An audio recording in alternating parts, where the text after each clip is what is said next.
which was sent to Andrew Mountbatten Windsor on Thursday. The committee is seeking to uncover the identities of Mr. Epstein's co-conspirators and enablers, and to understand the full extent of his criminal operations, the letter obtained by Fox News Digital said in part. Our quote of the day, I see in my neighbor the person of Jesus Christ. St. Gerard Majella. Coming up, our saint of the day, a revered bishop and theologian who lived during a tumultuous period in the early church marked by significant theological disputes. You're listening to Crusade Channel News. When most people hear the word coffee, they conjure up visions of a ceramic mug in the palm of both hands and a woman slowly sipping. This isn't a Folgers commercial.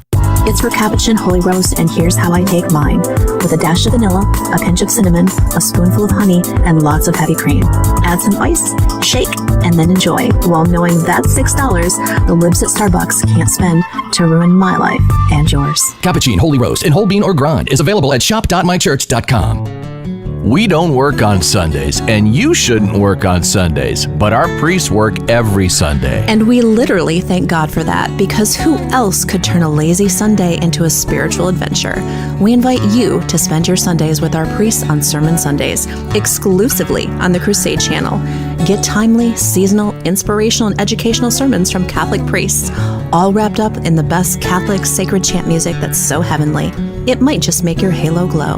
That's Sermon Sunday, where faith meets fun without missing a beat. Catch all new seasonal sermons every Sunday morning, 6 a.m. East to 6 p.m. exclusively here on the Crusade Channel. And now, for the first time ever, those soul-stirring sermons you soak up on Sunday are available as podcasts Monday through Saturday on crusade.com. Because even divine wisdom needs a replay button. And who wouldn't want a holy encore to kick off their week without the risk of divine intervention for hitting snooze? Our saint of the day is Saint Achilles, a revered bishop and theologian who lived during a tumultuous period in the early church marked by significant theological disputes. He was the bishop of Alexandria and one of the most influential cities in the ancient world, both politically and spiritually.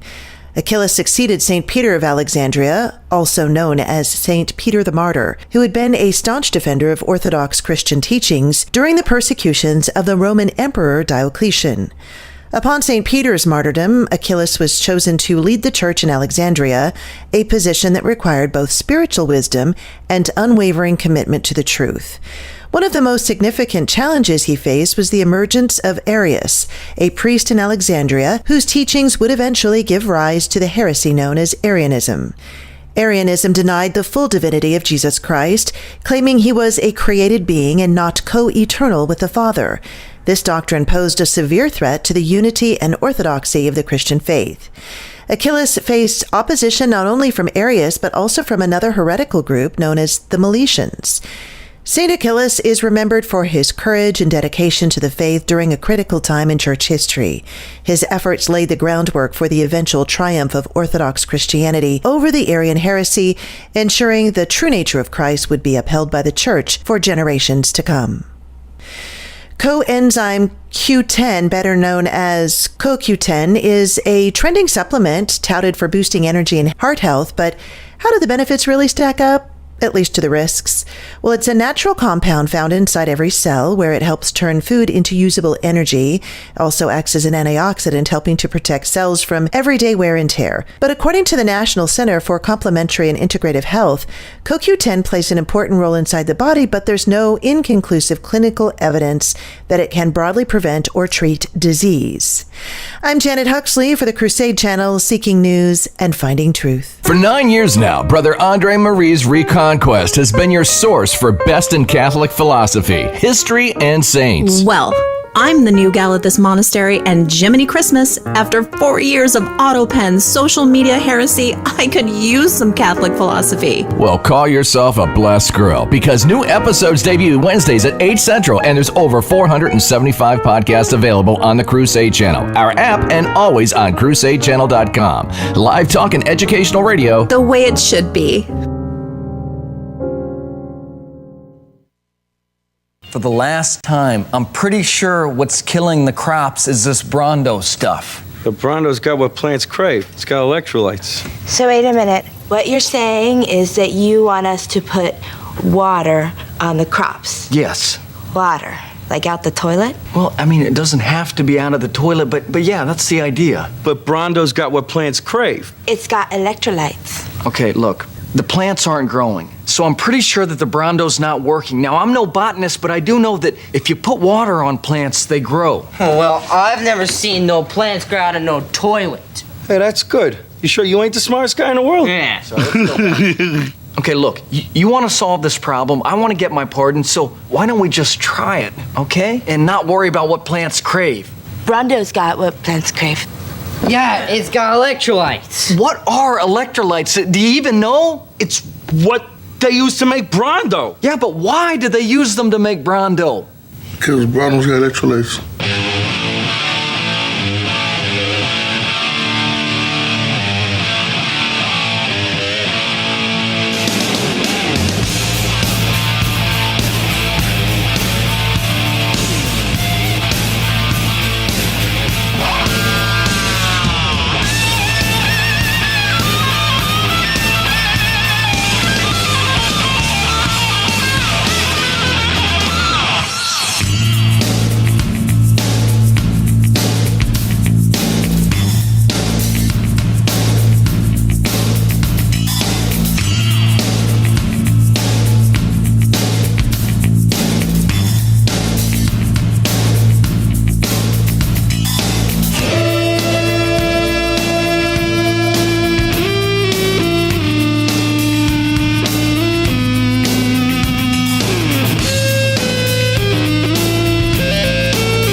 And counting to the great 10th anniversary extravaganza.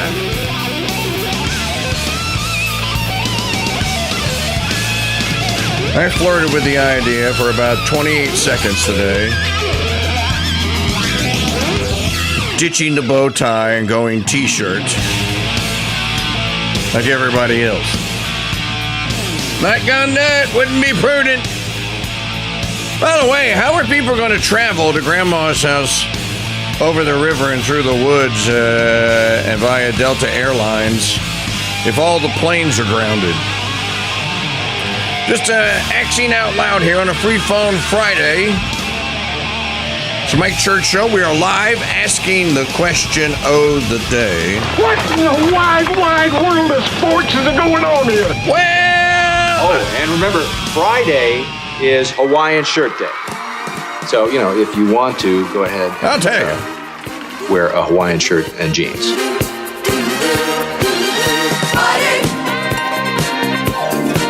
It's free phone.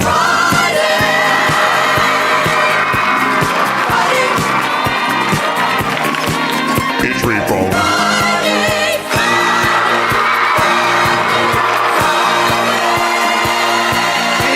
Yes, it is a free phone Friday. Yay!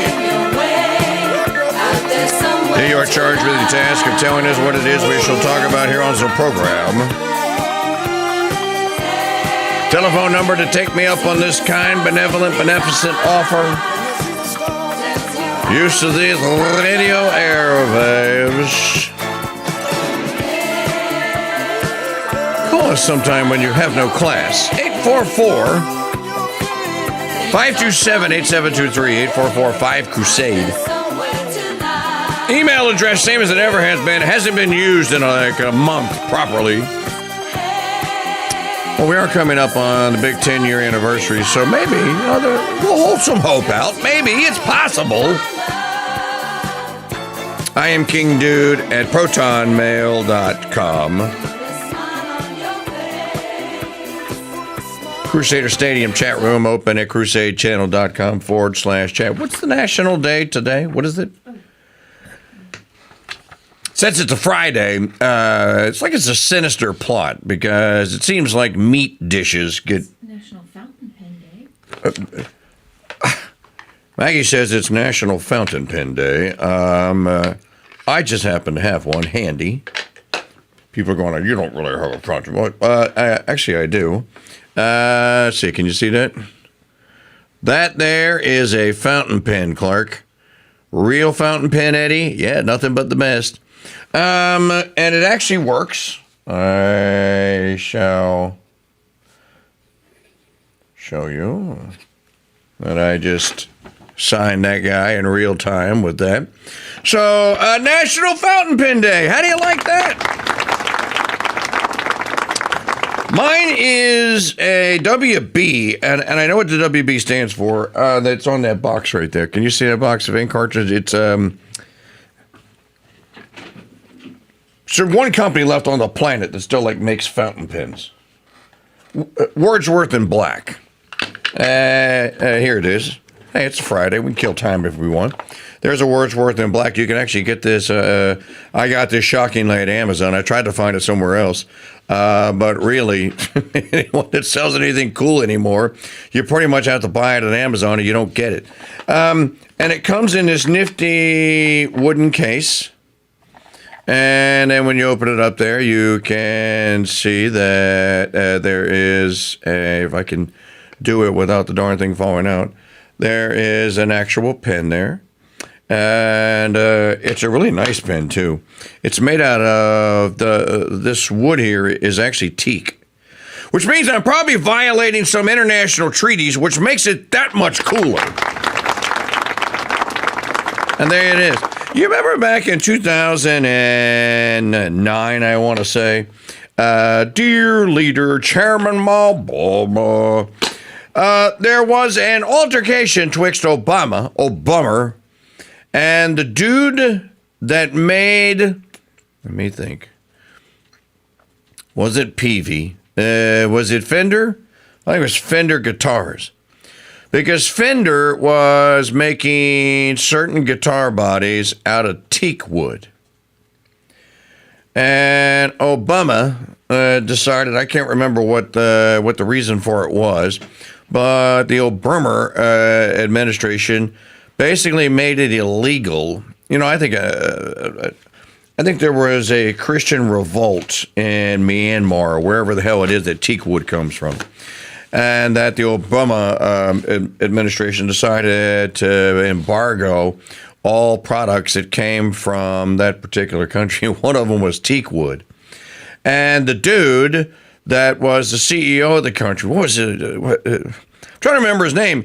He goes if this policy goes through, because they went and they had ordered all this wood to make guitars, and it showed up on the docks in California or wherever, and they impounded it, and they told him you can't have that wood. And he's like, I already paid for it.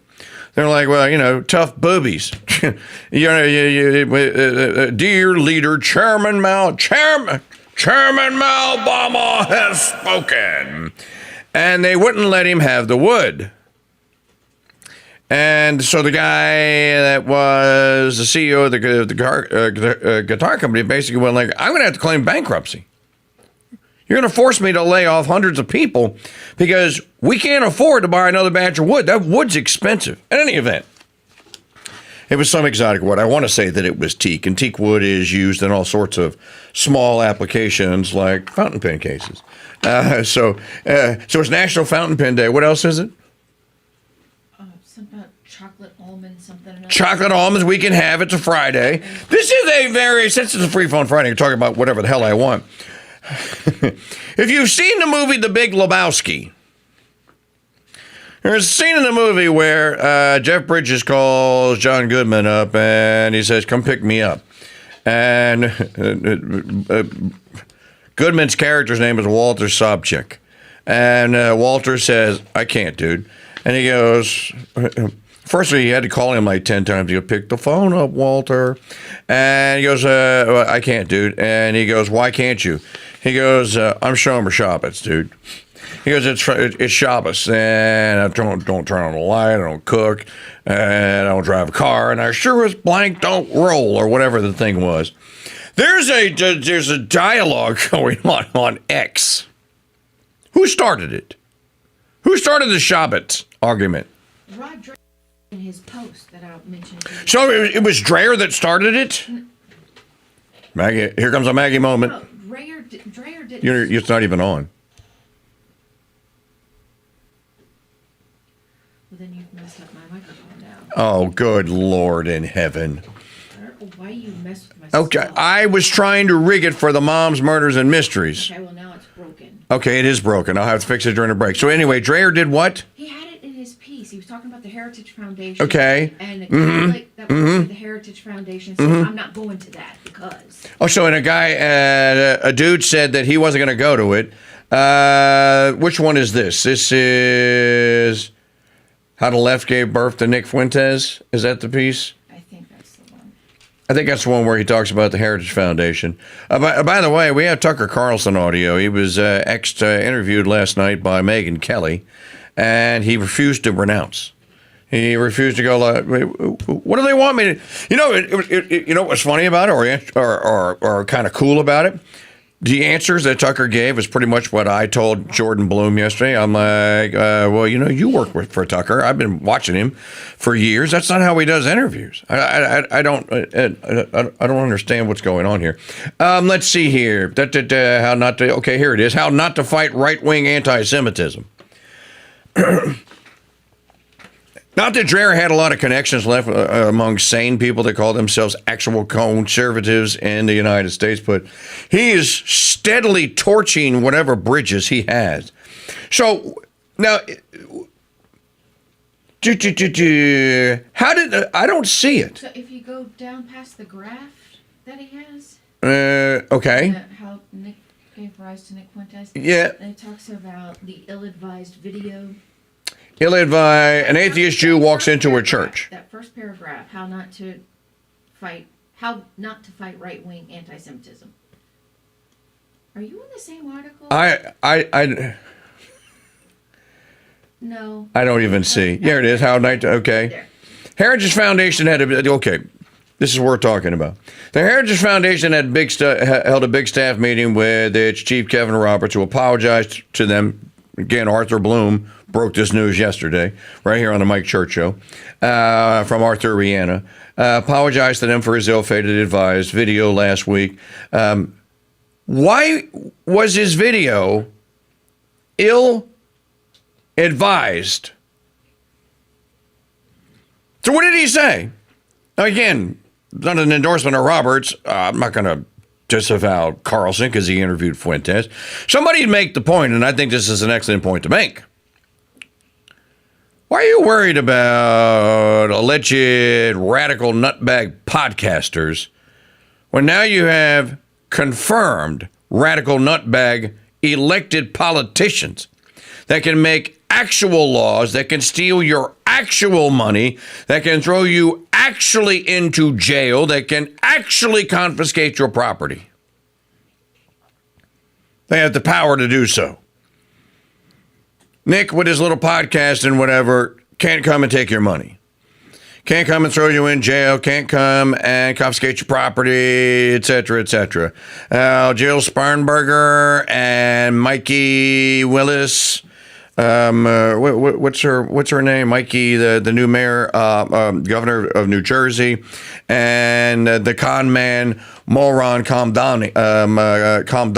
By the way, he wasn't finished with bilking the people of New York. His first act as mayor was to fly to a luxury resort for an alleged mayoral convention. So, what do you need to go to this convention? Doesn't it already sound like LaToya the Destroyer? He hasn't even been sworn in yet, and he's acting like every other Democrat pinko commie that calls himself a mayor in these United States. Like commie Karen Bass. Where was she when L.A. was in flames? She was in Africa with LaToya the Destroyer. What country was that they all go to? It's almost like, what the hell is in Is it Angola? I'm trying to remember the name of the country now. It's like, what in the world are they giving away in this country that all of you have to go there? You know what? I think his wife is from the country, whatever country it is. In any event, there were questions and answers at this Heritage Foundation meeting. In them, a young Catholic staffer named Evan Myers noted that some Jews are Xing Heritage to host Shabbat dinners. I can't do it. I'm Shomer Shabbat. Shabbat dinners and invite staff. Meyer said that for him, attending a Shabbat dinner would be a violation of his religious conscience. He said he assumes that attendance won't be required, but he fears that they will be used as an informal litmus test to weed out, quote, anti-Semites, close quote. And then Dreher said this stupidly. Well, look, I'm an observant Christian, and I've been at Shabbat dinners. I'd go again if invited. If I were a Heritage staffer, I would attend these dinners. I'm philo-Semitic. But if a Christian has a theological problem with doing that, why not just respect it and move on? Is this really a fight worth having? Religious coercion, even soft coercion, is wrong. So then there is a post on X, and some guy goes on and says, well, I'm a Catholic, and I don't try to do wrong with this. This is the problem with living in the modern age and having fake theologian podcasters as priests and bishops. Today is a Friday. Now, some people are going to tell you, there's no rule in your Catholic church. The rule was basically observed out of tradition, and then they officially abrogated or brought an end to the rule after the Second Vatican Council. You know, it was starting to go out shortly before then, but they actually decided, most bishops decide that I'm just going to give you a dispensation. And if you want to eat hamburgers on Friday, then you, as a Catholic, you go right on ahead and have a double quarter pounder with cheese, baby. So most people are under the impression that nothing to see here, citizen, is just another day. That Sunday is the only day we have to keep holy. Well, if you are an observant Catholic, then I think that that's hogwash. And I'm not telling you what to do, but I'll just tell you what we do. And I'll tell you why we do it. We haven't had meat in the church household on a Friday since 2013. Now, what happened in 2013? Well, what happened in 2013 is yours truly started attending weekly the traditional Latin Mass. And I started reading a lot and listening. I listened to Steve Cunningham. I'll tell you who it was. Cunningham sent me CDs. This is why I have such a love for Father Wolf, because I had like 100 Father Wolf sermons. I listened to every one of them. I was devouring these things.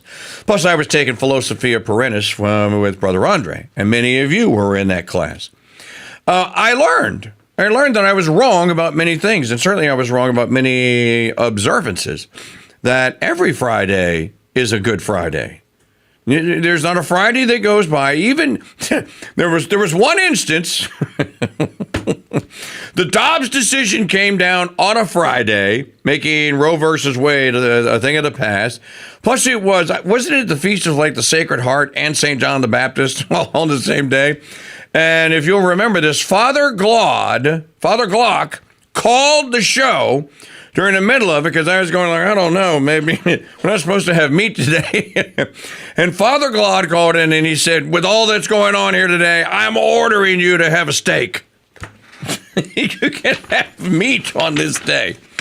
So it has been traditionally observed since the apostles that every Friday is an observation, and you give you do a little mortification, you give something up.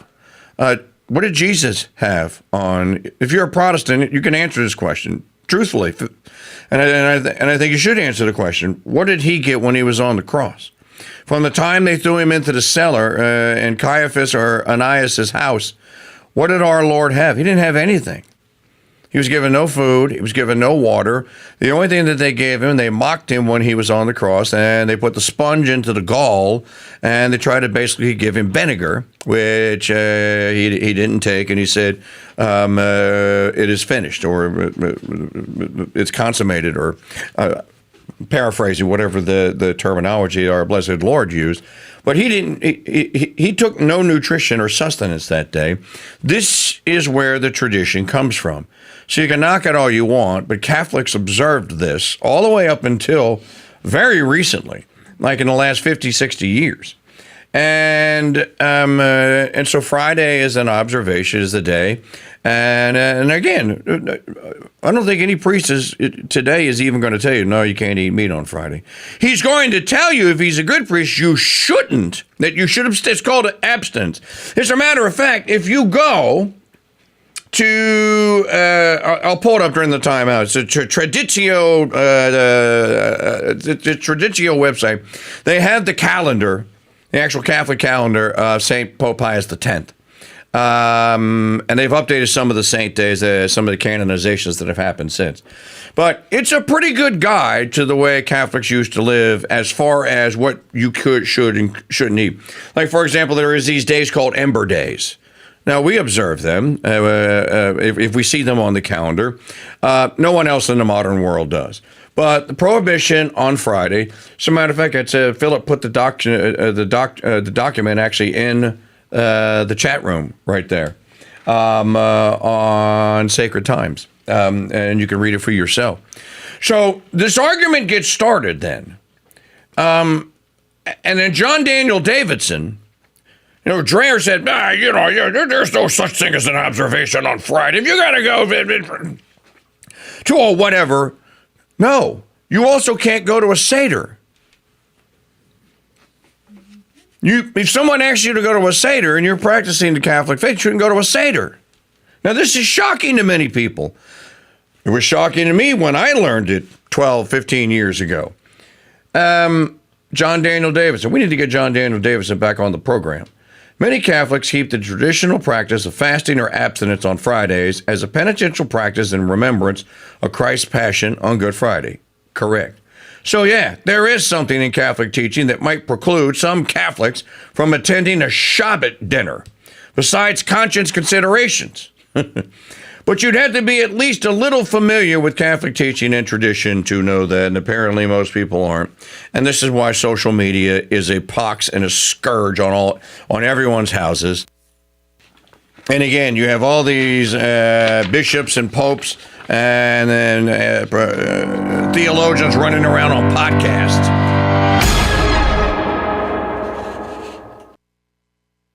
I need something to listen to challenge my faith and tickle my not-so-nice funny bone. Well, you won't hear anything about Mondays coming or cheeseburgers in paradise, but you will hear the most brutally honest Catholic-inspired commentary on Parrot Talk. Weekdays. Oh, this Boats, Beaches, Bars, and Ballads fan sees what you did there. Weekdays at 2 Central on the Crusade Channel, our app, and always on CrusadeChannel.com. Live talk and podcast radio. The way it should be. Thousands of years ago, if you owned a book, you had to haul it home in a wagon, and you'd need your 2 oldest sons to carry it into the house. Then you'd need one family member who could read. The story of Beowulf. Another to hold the candle. Hold it steady. And another to turn the pages. Not that close, you'll catch it on fire. The good news for you is that was then and this is now. And now you have the Founders Trading Post store, where ordering, delivering, and reading your favorite books is literally a snap. Here's what's new this month. The Power of the Rosary by Gabriel Castillo, a book that's more than informative, it's contagious. Hello, Crusaders. I'm Janet Huxley at the Crusade Channel News Desk with your Crusade Crucials for Friday, November 7th, 2025. This report is brought to you by Mike Church's Beast and Butt Rub, a rub that's won championships and will help make you a champ in your kitchen or backyard. Check out Mike's recipes and pick up a bottle or 6 today at shop.mikechurch.com.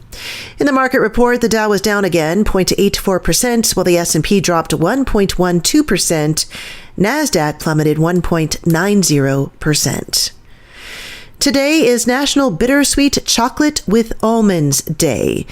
Bittersweet chocolate is chocolate liqueur to which sugar, cocoa butter, and vanilla have been added. It has less sugar and more liquor than semi-sweet chocolate. However, the two of them may be interchangeable when baking. Recent health studies revealed benefits from eating small quantities of bittersweet chocolate, and when you throw in the almonds, well, you increase the health benefits as well.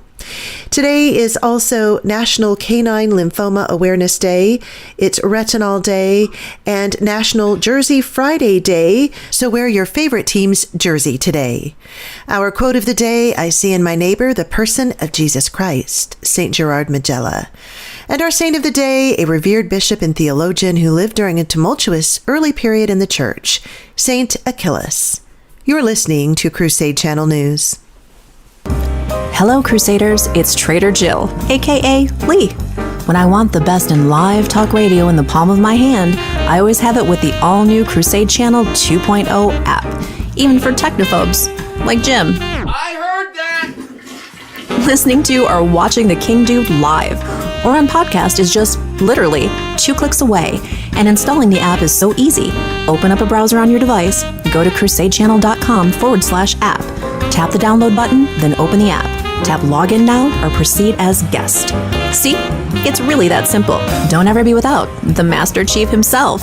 Again, no matter where you are, install the Crusade Channel app today. The all-new Crusade Channel 2.0 app is the best way to listen to the Crusade Channel ever. And installation is so easy. Open up a browser on your device, go to crusadechannel.com/app, tap the download button, then open the app. It is literally that easy. Install the Crusade Channel 2.0 app today at crusadechannel.com/app. The Mike Church Show. A lone voice crying out in the wilderness. What rights do you think you're referring to? Rights, like in that official paper that they wrote down the street there? That's the Bill of Rights. Yeah, the Bill of Rights. Don't it say something about going after what makes you happy? No, that's the pursuit of happiness. But what's your point? My point is I'm pursuing something and nobody looks too happy about it. He's defending your pursuit of the right to happiness by way of the truth since Rocky IV. Who's got the right to tell you that? Who? Nobody. The Mike Church Show is heard exclusively on the Crusade Channel.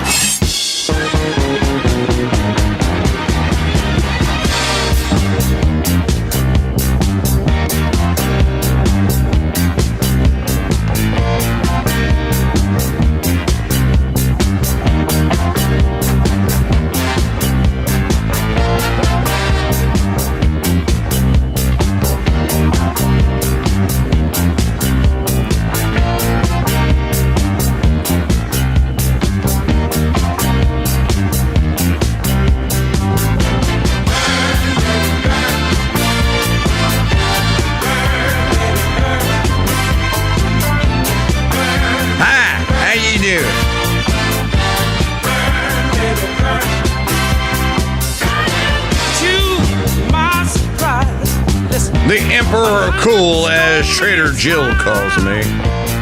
The KingDude is here live with you on a free phone Friday. Yes, it is an abstinence day, if you're wondering. Call in line telephone number 844-527-8723.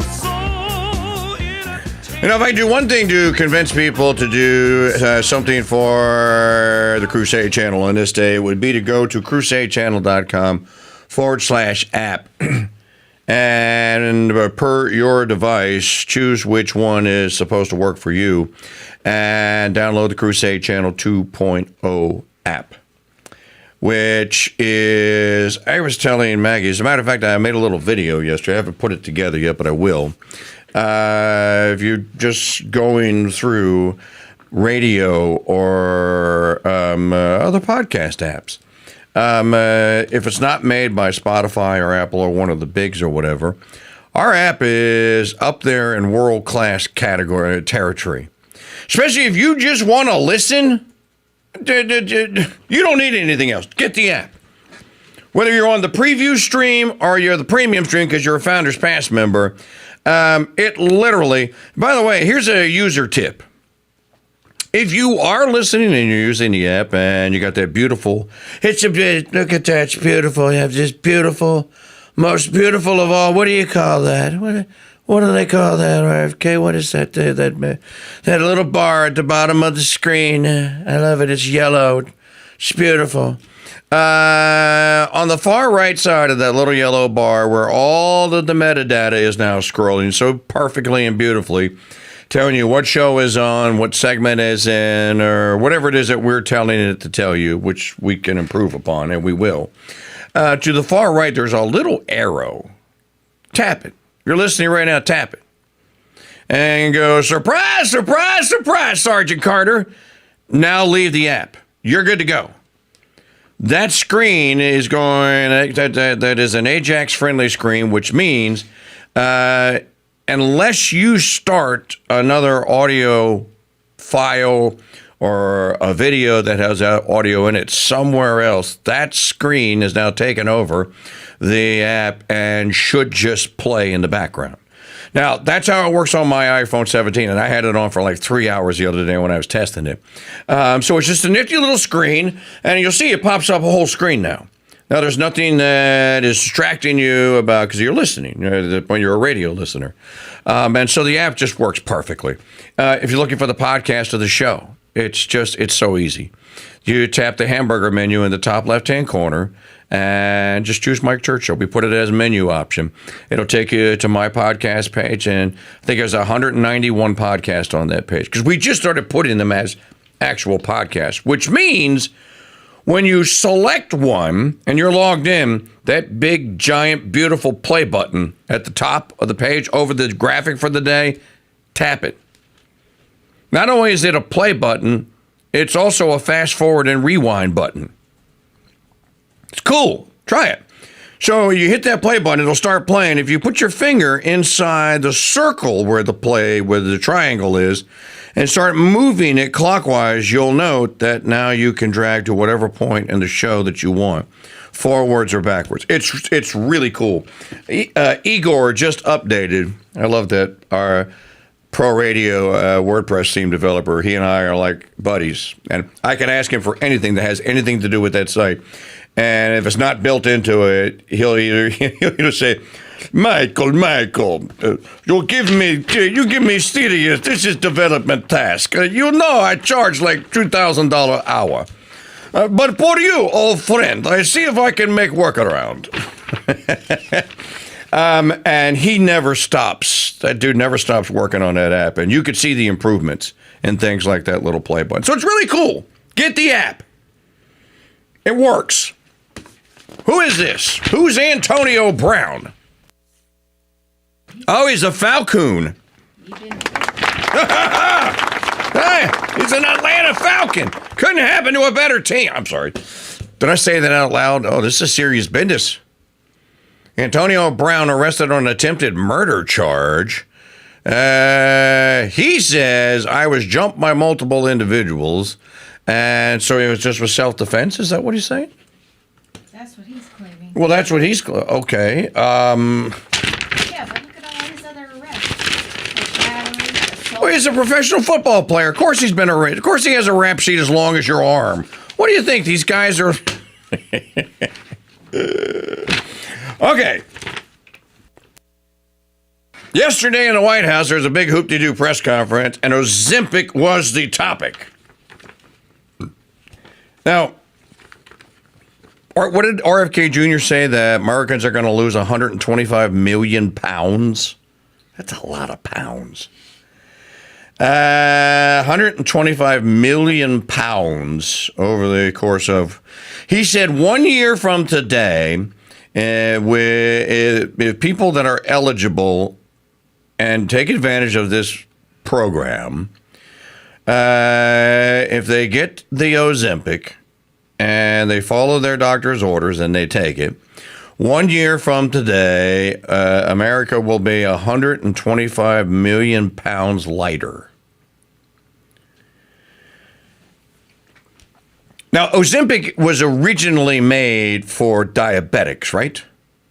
It's a what do they call it? A GLP? Isn't that what the category is? Because there's two drugs.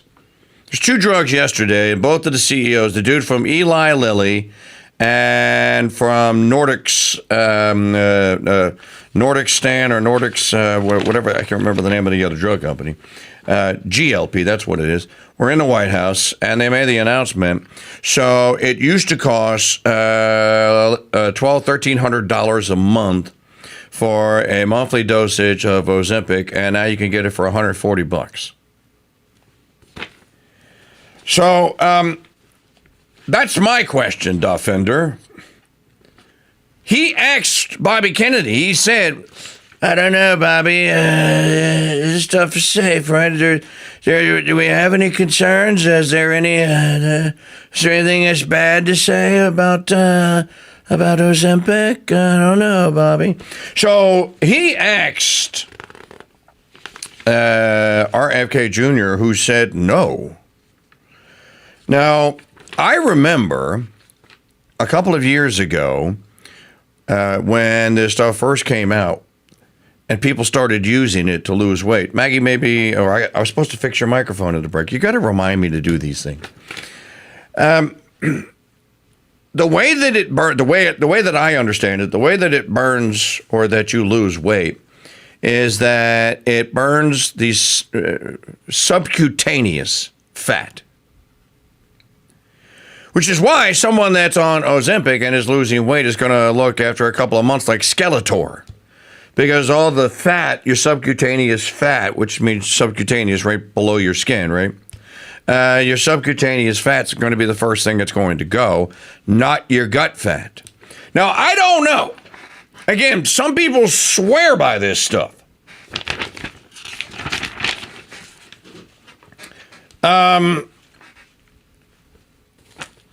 But I remember when we were talking about it that I thought that there were some health risks. Like, at the end of the commercial, they warn you not to do this, not to do that, whatever your doctor. Dr. Oz got up there and said, well, and Trump even said, well, is there something that can you use this stuff improperly? Should people know about this? I don't know, Dr. Oz, you want to say something? And Dr. Oz got there and said, look, like any medication, if a doctor prescribes it to you and it's used properly, it can help you. But if it's used improperly or abused, it can damage you. It can cause problems. So I don't know. I didn't spend an awful lot of time on it. But I just, if you start passing this stuff out, like national rid ourselves of fat bastard candy or whatever, and people start taking it to the point, and these are questions that I generally have. I don't know, so I'm not pronouncing. Do you have to keep taking it, or do you put the fat back on? But I was surprised, and maybe Bobby just didn't get to it. I was surprised that RFK Jr. didn't say something about, well, people can lose the weight, and we are obese, and people do need to get in shape and lose the weight. But we also need to have, and he did say something about the Maha agenda. But I thought that he might say something about, but we have to change the poison that's in the food supply that leads to the obesity to begin with. So I just approach all this stuff with caution. I'm trying to lose weight right now.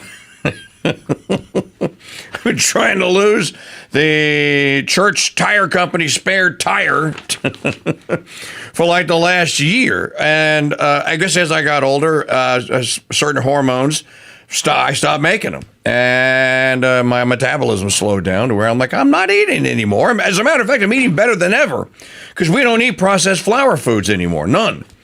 So in any event, I recently went, okay, this caloric regimen is not working, so I'm just going to up it. I'll burn more calories. I think that there's a way to do it, and I think that the old-fashioned way of you can count calories or whatever, count your carb grams. But I really think that the most important thing is a little bit of intermittent fasting. Don't gorge yourself. And you truly need to do exercise. There is no epoch in the history of the world where people didn't have to actually do physical labor to survive and to fend for themselves. until the modern age here. So, all the Planet Fitnesses all the way. What is a Planet Fitness a sign of? A pampered society that doesn't have to work anymore, that things are being done for it. So I will not be taking it. My point is, I'm going to lose the weight the old-fashioned way. And I'm going to try to get my old Presidential Physical Fitness Award medal back, too. But they did roll it out yesterday, and we will talk about it. Also, you heard right, Nancy Nazi Weinbach Pelosi is out. So the Wicked Witch that she literally is the Wicked Witch of the West is done as a politician. She actually said, she was asked yesterday or 2 days ago. In other words, I think it was yesterday. She was asked yesterday on her way out the door about Trump. And the only thing that she had to say was, what did she say? He is a detestable or a reprehensible creature is what she said. Oh, you have it? Oh, no. She said reprehensible creature. I had it a couple of days ago. And somebody went behind and said, he's the president of the United States. If I'm going to attach reprehensible creature to someone, it's probably going to be someone that is a leader of Hamas or a terrorist organization that kills people, innocent people, routinely. It's probably going to be someone that is an actual villain, a Nicolas Maduro, a leader of one of the now enemy combatant foreign drug cartels. Those are the kind of people that you ought to save that kind of language for. But you're not going to get that out of... And now they're calling her Speaker Emerita. Oh, you have it? Here it is. It's a vile creature. Vile creature. Thing on the face of the earth. But anyway. You think he's the worst thing on the face of the earth? I do, yeah. I do. Why is that? Because he's the president of the United States and he does not honor the Constitution of the United States. That makes you vile? He's turned the Supreme Court into a rogue court. He's abolished the House of Representatives. He's chilled the press. He's scared people who are in our country legally. Maybe they ought to be scared. He's a vile creature. He killed the consul. To be a vile person, you just have to be an enemy or be in opposition or supposedly in opposition to some codicil, the U.S. Constitution. That's a new one. Aren't you a Catholic, Nancy? Weinbach's Nan? By the way, not very well known, but it is true. Weinbach's Nancy Pelosi comes from a Democrat power boss crime family. Her daddy was like the Chicago equivalent of the Daily Machine, but he was in Baltimore. He was a Democrat, and I can't remember how many terms that he was mayor, but he ran the city of Baltimore. And like all the other, if you want to call them great Democrat mayor crime bosses like Daley, like Frank Rizzo of Philadelphia. There was Daley, there was Rizzo, and there was Pelosi. But that's her maiden name is, what's her maiden name? Oh gosh, I just on the tip of my tongue. In any event, she comes from a family of career politician criminals. I knew it started with the D. D'Alessandro. I almost said DeVito, but I didn't. Her dad was D'Alessandro, who was a multiple-term crime boss, family crime boss, head of the crime fam, the D'Alessandro crime family of Baltimore. He ran that city. And again, just like Frank Rizzo ran Philadelphia, and just like Mayor Daley, William Daley ran Chicago, and there are other big city mayors that ran and they all ran these cities as Democrats. So she came out of the oven, in other words, crooked. There was a time, but remember that we were playing those clips from 1996 when she actually opposed Falun Gong. The woman wasn't completely and totally corrupt because in 1996, I played you the digital media file, probably one of the only quote conservative radio or TV hosts dared to play it. I actually had to look it up. In 1996, she opposed Bill Clinton's making the Chinese government most favored nation trading partner. And she appropriately brought up on the floor of the House of Representatives that Clinton was making a deal with the people that were in bed with the Falun Gong. And she gave examples of what the Falun Gong had done and the people that they had killed. Basically, the Falun Gong, as I understand it anyway, maybe you have a different understanding, but as I understand it or understood it, Falun Gong is basically the mafioso hit people for the people's, for the CCR, the Chinese Communist, the CCP rather, the Chinese Communist Party. Kind of like your boy was Castro's hitman, Che Guevara. The Falun Gong was the Chinese communists. It was their hitman. And she was on the floor of the House of Representatives opposing them and saying, you shouldn't, there's no way the Chinese Communist Party should receive from the United States, should receive most favored nation. So she wasn't all bad. But brother, by the time she gets the gavel in 2006, well, somebody made the point. She entered Congress in 1988? First term in Congress was, I want to say it was 88. Here she is leaving in 2026, so 26 and 12. That's 38 years, if I'm right. That's 19 terms. She went into Congress with a net worth of a couple $100,000. And she's exiting Congress with a net worth of $272 million.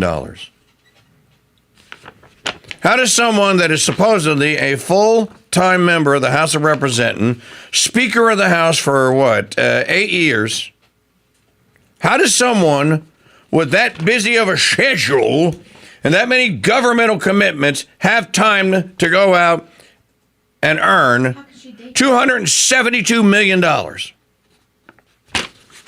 Well, you all know the answer is that you can't earn that, and it wasn't earned, and it was stolen, and there's all manner of insider trading and everything. She's just an example of everything that is wrong with the career criminal political class in too many states, and certainly in Mordor and the Potomac. Well, you know, they're all running around going, oh, Nancy, you were the greatest. They're calling her Speaker Emeritus.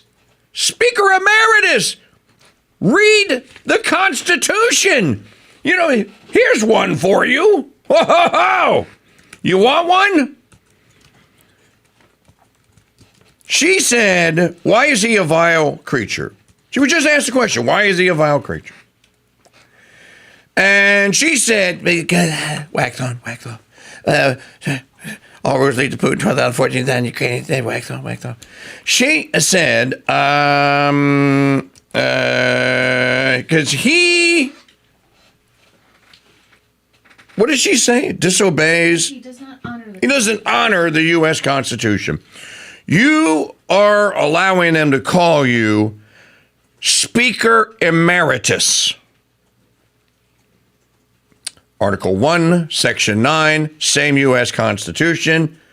I shall read it to you. Quote, no title of nobility shall be granted by the United States, and no person holding any office of profit or trust under them shall, without the consent of Congress, accept of any present, emolument, office, or title of any kind, whatever, from any king, prince, or foreign state. Now, it wasn't given to her by a king, prince, and foreign state. Really? You're going to quote? You're going to use that as a loophole? No title of nobility. Professor, we don't have professor. We don't have Speaker Emeritus. There's no such thing. There's no such thing as President Emeritus, Vice President Emeritus, Secretary of State Emeritus. Here she is. Trump's the vile creature, and yet she has a title of nobility. This is a point in time where you don't expect to find yourself on a Friday morning. And that's this. You long for the good old days of John Boehner. Boehner! You know, you can say a lot of things about Boehner, and Boehner was a go along to get along. But you know what? After Boehner met with Pope Francis, you remember he quit. Pope Francis came to Mordor, and Boehner being a Catholic, if you didn't know that, Boehner met with the Holy Father, and the next day announced that he was quitting Congress. Remember me talking about this going, I wonder what he told him. To long for the days of Speaker Boehner. Okay, folks, it's a Free Phone Friday. Maggie needs a new pair of shoes. We need donations today. Lots of them. CrusadeChannel.com/donate. I'm asking you to donate in the chat room if you're there, and use the donate button at the bottom, just below the text entry box, because it goes to the proper donation fund, which is the 10th anniversary super fund. So you can do it right there in the chat room. CrusadeChannel.com/chat. We'll be right back. You may not believe it, but Bram Stoker's Dracula may be a work of non-fiction. What? That's scarier than getting stuck in an elevator with Jasmine Crockett. Oh, good grief. Really? Come on, I'm trying to be serious here. Okay. Hear it and other amazing tales on Turley's Believe It or Else, 10 to 11 a.m. Central, every Tuesday on the Crusade Channel. Our app and always on CrusadeChannel.com. Live talk and podcast radio. The way it should be. Now, in our 9th year, Crusade Channel News is simply the best daily newscast on all of radio. News that informs and inspires and doesn't destroy any critical thinking brain cells. Catch it at 6, 8, and 3 p.m. on the Crusade Channel, our app, and always on CrusadeChannel.com. Live talk and news radio. The way it should be.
Hey, Jim, remember when we used to be like Joe Walsh? I'm making records, my fans, they can't wait. Now we just talk about making hit records. Well, parody versions of hit records. Join the KingDude and Jim Mosier as they pick apart the greatest parody songs of all time and the hits they were based on. It's Album Autopsy, exclusively on the Crusade Channel. Live talk and podcast radio, the way it should be, and doesn't disappoint your mother. Hey folks, it's Mike Church, producer of the Shakespeare Radio Film Festival, announcing that we're offering the entire festival, including Joseph Pierce's commentaries, for just $19.95. That's a 50% discount. This exclusive download will include over 16 hours of festival content. To reserve your Shakespeare Radio Film Festival download at an incredible 50% off, go to CrusadeChannel.com/Hamlet. When most people hear the word coffee, they conjure up visions of a ceramic mug in the palm of both hands and a woman slowly sipping. This isn't a Folgers commercial. It's for Capuchin Holy Roast, and here's how I take mine. With a dash of vanilla, a pinch of cinnamon, a spoonful of honey, and lots of heavy cream. Add some ice, shake, and then enjoy, while knowing that's $6 the libs at Starbucks can't spend to ruin my life and yours. Cappuccino Holy Roast in whole bean or grind is available at shop.mychurch.com. And now an exclusive behind-the-scenes look into the Mike Church Show. You see, what I think we need are new imaging commercials, Jim. Can you help and give me some ad-lib imaging lines we can use to, attract some new subscribers? Okay, Oh, I know. If there's nothing else to do, listen to the Mike Church Show now. Dude. Or no. How about Dude. Mike Church and Lee are really smart? Jim, so tune in. Enough! Okay, Lee, you're in. Coming, Coach. Now entering the game, number 11, Trader Jill Lee. If only there were backups in real life. Okay, King Dude. What MAGA moms want to hear on the radio is how their sons can become productive, strong men, and how their daughters cannot be killed on trains by the lunatic criminals paroled by radical leftist judges. Right?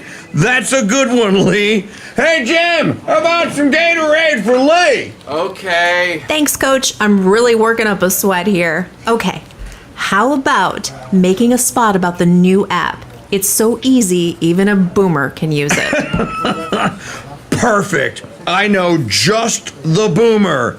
Hey, Jim, where's that Gatorade, bro? My debit card's stuck in the machine again. From boomers to zoomers, the Mike Church Show is America's morning show. Weekdays, 7 to 11 a.m., exclusively on the Crusade Channel app and CrusadeChannel.com. Back in the 90s, there was this thing called the cigar boom, where everyone was buying and smoking handmade cigars. But here's the thing. The popular cigars then were the best-made cigars, like Fuente, Joya de Monterrey, and Avo. Over the next 10 years, craftsmanship was replaced by gimmick and slick packaging, and that's when I decided to get in the business and launched El Rey Dude Corona cigars. 20 years later, I launched Mancipio Maria cigars with that same principle in mind. Make a great handmade cigar, and that's exactly what we do in 4 sizes. I invite you to try a 4-pack sampler of my Mancipio Maria cigars and taste them for yourself in smooth, natural, or bold Maduro wrappers. And to sweeten the deal, I've discounted them 25% for a limited time. And as always, we include a personal humidifier with every order. To order, go to shop.mikechurch.com. Order $50 or more and shipping is on me. Try my Mancipio Maria cigars today at shop.mikechurch.com. In a world more and more infiltrated with fake news, AI-generated slop-ola, isn't it great knowing that Crusade Channel News is still researched, written, and performed by actual humans? Hey, what are you doing in here? Oh no. Get your hands off of me. You chipped my chip. Boys, break it up. Jeez. Catch Crusade Channel News weekday mornings on Crusade Channel. Live talk and podcast radio the way it should be. No AI was harmed in the making of this radio content, but we hope to next time. Everybody loves a good trilogy. The Lord of the Rings, Star Wars, and now the KingDude Seasoning Trilogy. There's Beast and Butt Rub, Acadiana Steak, and the brand new Chicken Mamu Seasoning, a lemon herb-based rub that's won trophies in barbecue chicken cook-offs. Now, we've bundled all 3 spices together, and you can get them for one low price for less than it costs to rent a movie trilogy. And the KingDude offers you his personal money-back guaranteed of your taste buds' complete satisfaction. Order a KingDude Seasoning Trilogy today at shop.mikechurch.com. Hello, Crusaders. It's Trader Jill, aka Lee. When I want the best in live talk radio in the palm of my hand, I always have it with the all-new Crusade Channel 2.0 app, even for technophobes like Jim. I heard that! Listening to or watching the KingDude live or on podcast is just literally 2 clicks away, and installing the app is so easy. Open up a browser on your device, go to crusadechannel.com/app, tap the download button, then open the app. Tap login now or proceed as guest. See?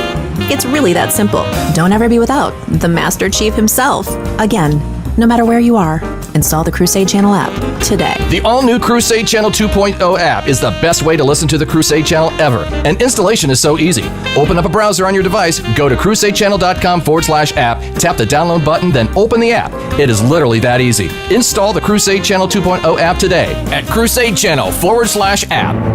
You may not believe it, but Bram Stoker's Dracula may be a work of non-fiction. What? That's scarier than getting stuck in an elevator with Jasmine Crockett. Oh, good grief. Really? Come on, I'm trying to be serious here. Okay. Hear it and other amazing tales on Turley's Believe It or Else, 10 to 11 a.m. Central, every Tuesday on the Crusade Channel. Our app and always on CrusadeChannel.com. Live talk and podcast radio. The way it should be. Hey guys, you got a minute? Hey, what's up, buddy? It's about my dad. He He wants to have a sex change operation. Whoa, I knew he was gay. I didn't think he was that gay. No, Peter, he's not gay. He's a woman stuck in a man's body. Yeah, gay. It's totally different. Sounds the same. Well, it's not. Okay, so he wants to be a woman so he can be a lesbian? No, he'd date men. Gay. Yeah, gay. Okay, this is not the help I came over here for. Well, look, let's just all agree that he's odd, huh? He has an appointment Friday with Dr. Hartman to have the procedure, and he wants me to go with him. I don't know if I can handle that. Well, I'm sure your friend Peter would be happy to come along for moral support. All right, but look, here's the deal. Anything he lops off, we get to bring home for Brian. That's very green of you, Peter.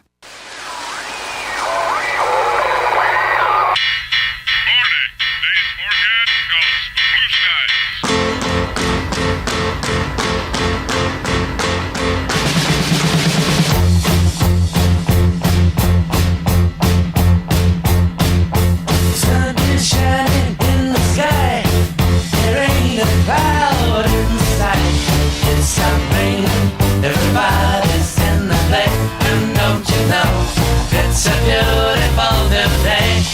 Hey, running down the avenue, see how the sun shines brightly in the city. On the streets where once was pretty, Mr. Blue sky is living in the day. Hey, Mr. Blue Sky, please tell us why you had to hide away for so long. Why did we go wrong? Mr. Blue Sky, please tell us why you had to hide away for so long. Why did we go wrong?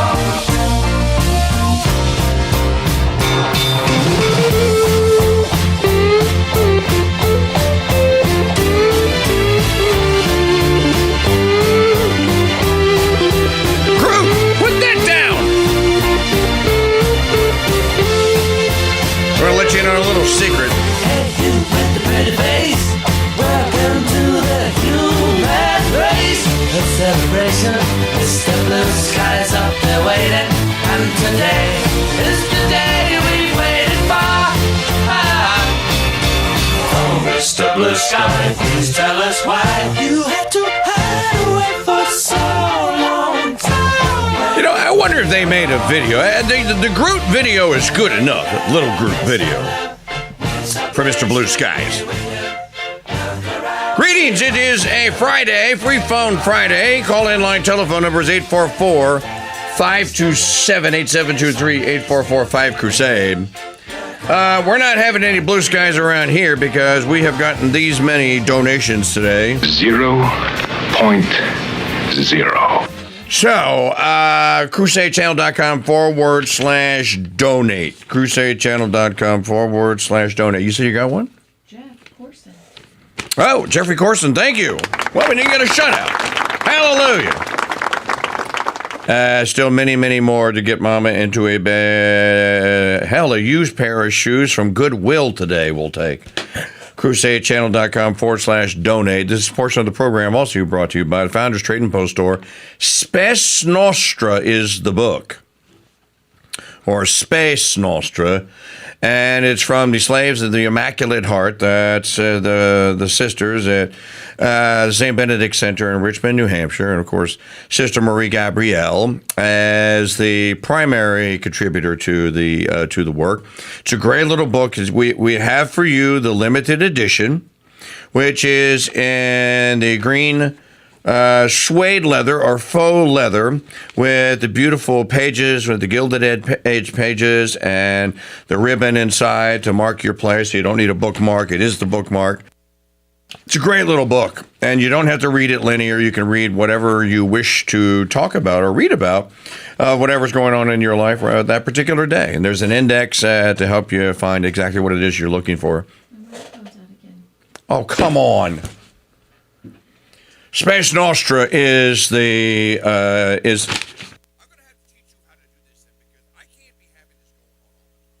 Space Nostra is the book, and you can find it at shop.mikechurch.com. That's shop.mikechurch.com. All right.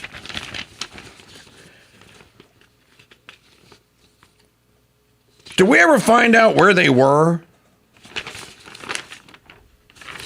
Tucker Carlson and Megyn Kelly?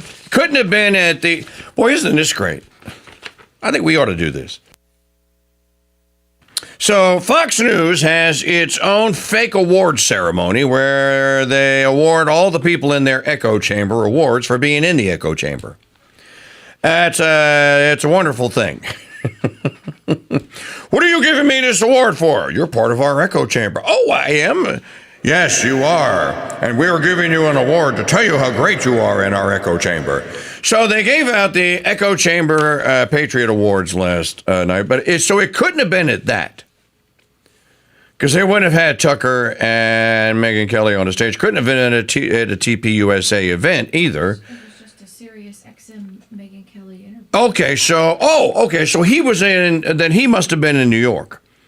Or is her studio in Mordor? I think she's in, no, she's at Sirius. She's at the Sirius HQ. I think they put her in what we used to call the, what is that studio? You've been there before. The fish tank. They put her in the fish tank, which is, if you ever go to Sirius Satellite Radio, that's at the McGraw-Hill building on Avenue of the Americas, 37th floor. When you pop out of the elevator, if you look immediately to your left, there is a ginormous, beautiful, glass-encased broadcast studio. And that's where whatever they're having that they want people to see that are coming to Sirius Satellite Radio, that's where they put it. I'm pretty sure that's where her studio is if she's in Manhattan. So he must have gone to New York then. At any event,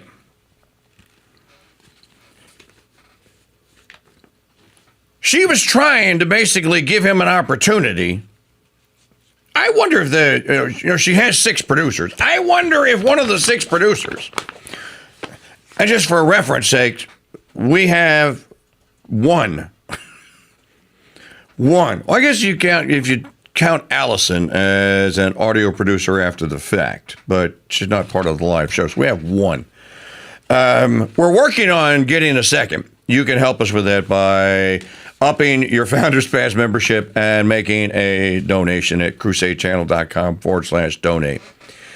I wonder if one of the 6 producers communicated to Tucker Carlson that Megyn Kelly was going to go, she's going to give you an opportunity to clear the air.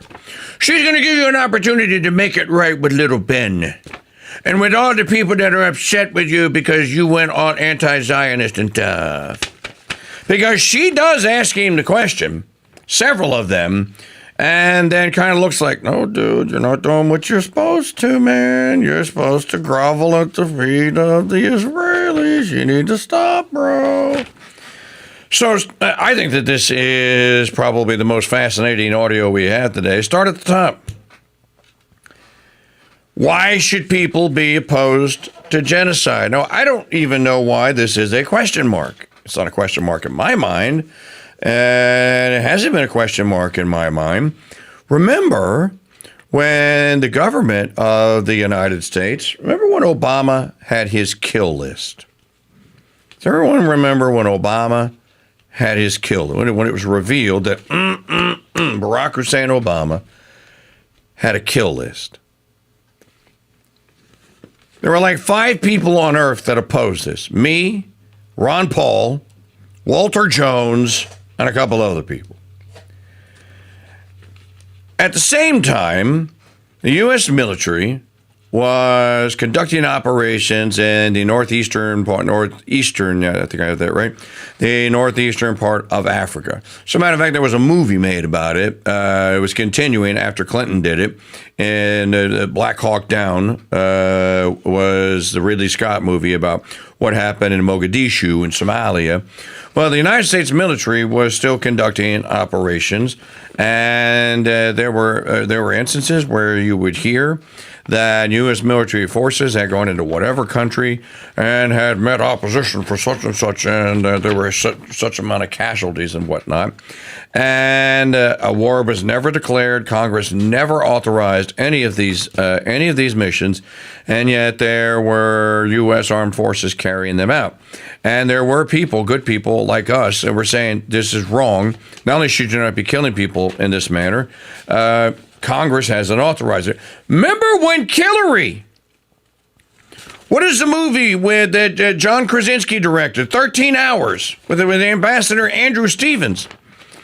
How is it that they take out Muammar Gaddafi? Because the United States military is conducting unsanctioned, Congress certainly didn't authorize them, military ventures, lethal operations in Libya.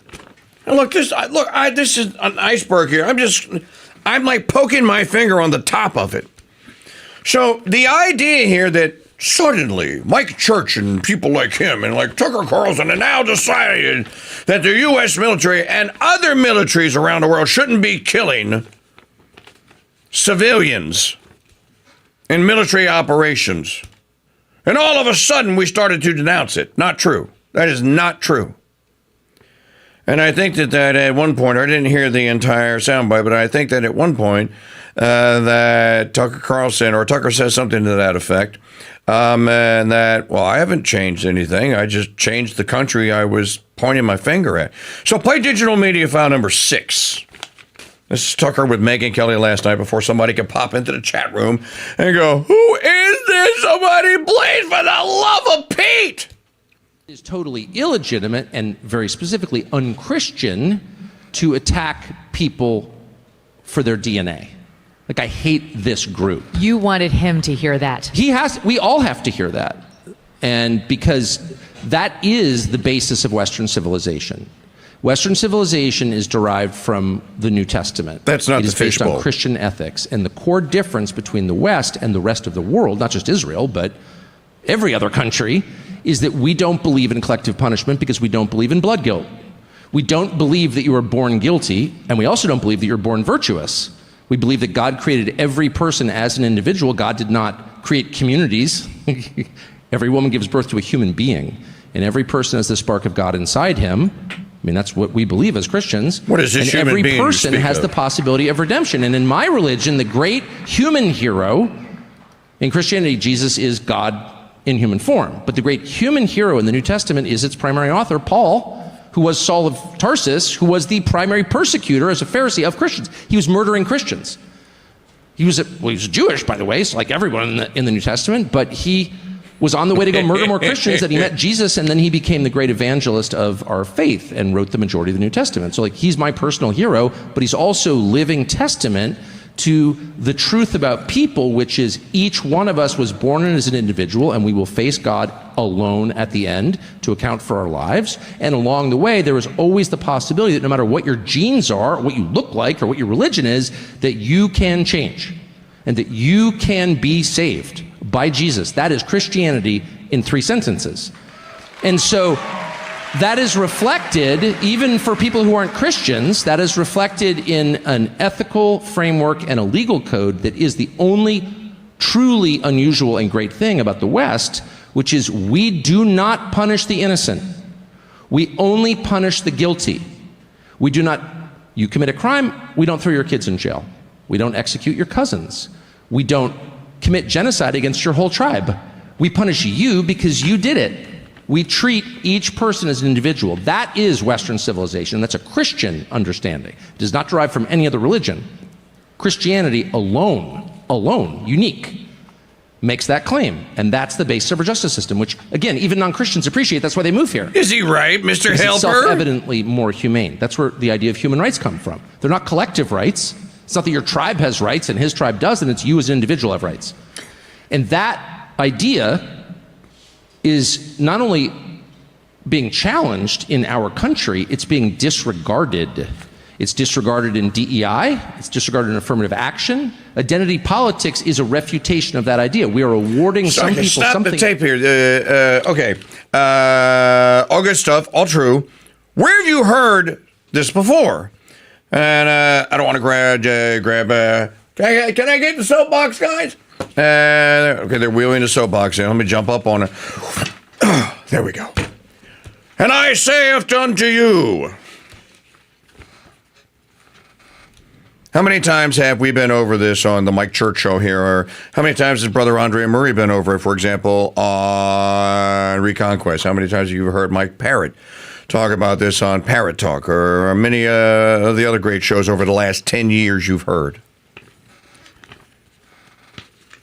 when they accuse you and me, bigot, sexist, homophobe, racist, as I have said for 13 years now, or 12 years now, the response must always, or can be, but you should always keep in mind, I am a Christian. I am not capable of, it is not permissible for me to be racist, which would be to exclude as less than equal of a human being someone who doesn't look like you. And you can see this in your regular daily life. We have some friends who have, she was up in her 40s, and they just had like their sixth baby or seventh. And they didn't expect it. But being good Catholics, they were overjoyed by it. A little baby, beautiful as he is born with Downs. He's on the spectrum. We see him at Mass every Sunday, and they don't treat that little baby any different than you would expect them to be treating a beautiful Aryan blonde, and they're both blonde and blue-eyed, mom and dad. Beautiful, blonde, blue-eyed, perfectly, 10 fingers, 10 toes, everything's perfect, child. They treat that, there he is, he's so cute. They treat that little boy the dignity and respect that he is due because he is Imago Dei. Isaac. They treat little Isaac just like, he's just as wonderful and beautiful as all the other children. They don't make a big deal out of it. You just do it. Which is why when someone says, you're racist, I am not allowed. And I do not look at people of the other races, whether it's Asian, whether it's Arabian, whether it's Far East Asian, whether it's Caucasus, whatever, whether it's Nigerian, whatever the race is, it doesn't matter. You don't look at it and that person as anything other. Remember, hoc quid hoc ad eternitatem. This is our watchword, ladies and gents. Quid hoc ad eternitatem. How does this look? What my action currently is when I view it through the lens of eternity. You don't get a chance to distinguish. You are not supposed to. You are supposed to love unequivocally. Our Lord said it. Now therefore go ye forth and teach all men of all nations all that I have taught you. He didn't say to find all the people that are Arabians and look like you and tell them what I said because they're Arabians and we're the chosen people. He said all men of all nations, right? So Tucker is he is so close to converting. You should really pray seriously for Tucker because he is right there. I mean, you can hear the Catholicity in him. I bet that this was coming as an absolute stone cold shock to the faithless Megyn Kelly, who must just be sitting there going like, oh, dude, he sounds like a tent revival preacher. No, he sounds like a Catholic, actually. Let's do the next one. So she asks him about the controversy over Nick Fuentes.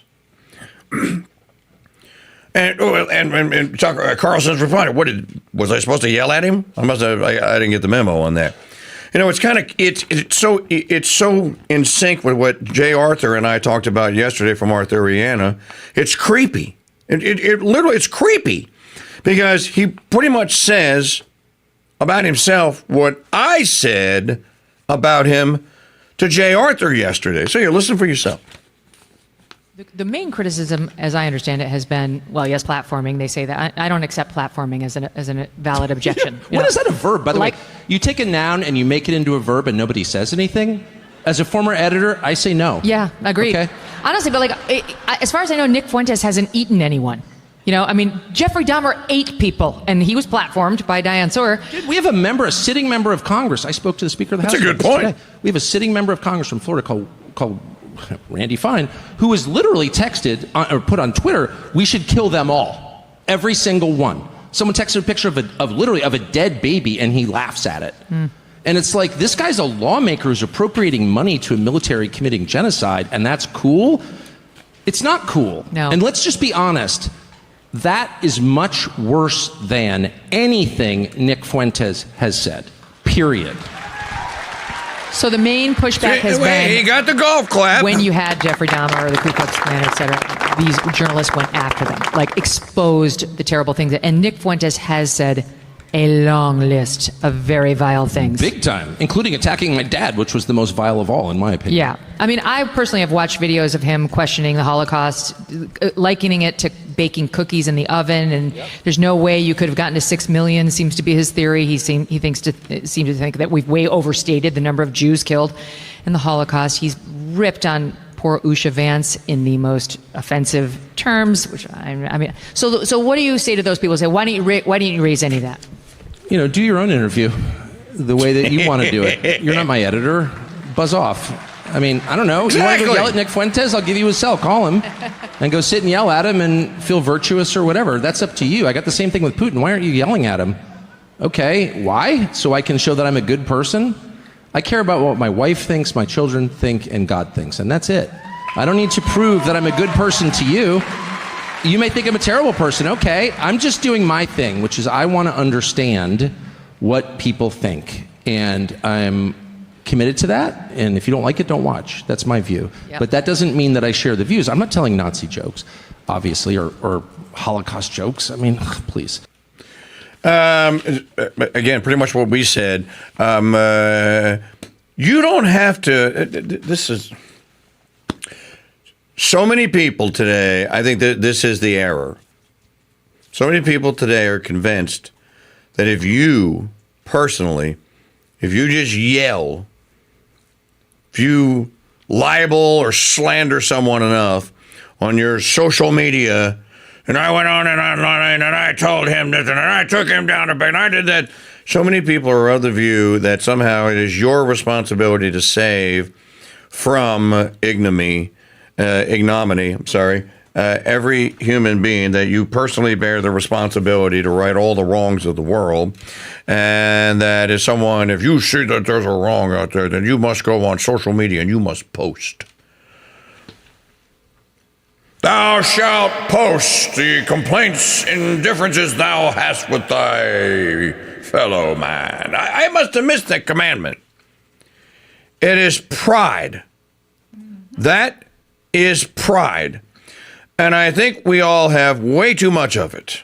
I know I do, thinking that, well, I can fix that because I can tell him that he's wrong. And if we're telling him he's wrong about it, is he going to read it? Is she going to read it? Is he going to hear it? Is he going to see it? And if he does, is he going to see it through goodwill?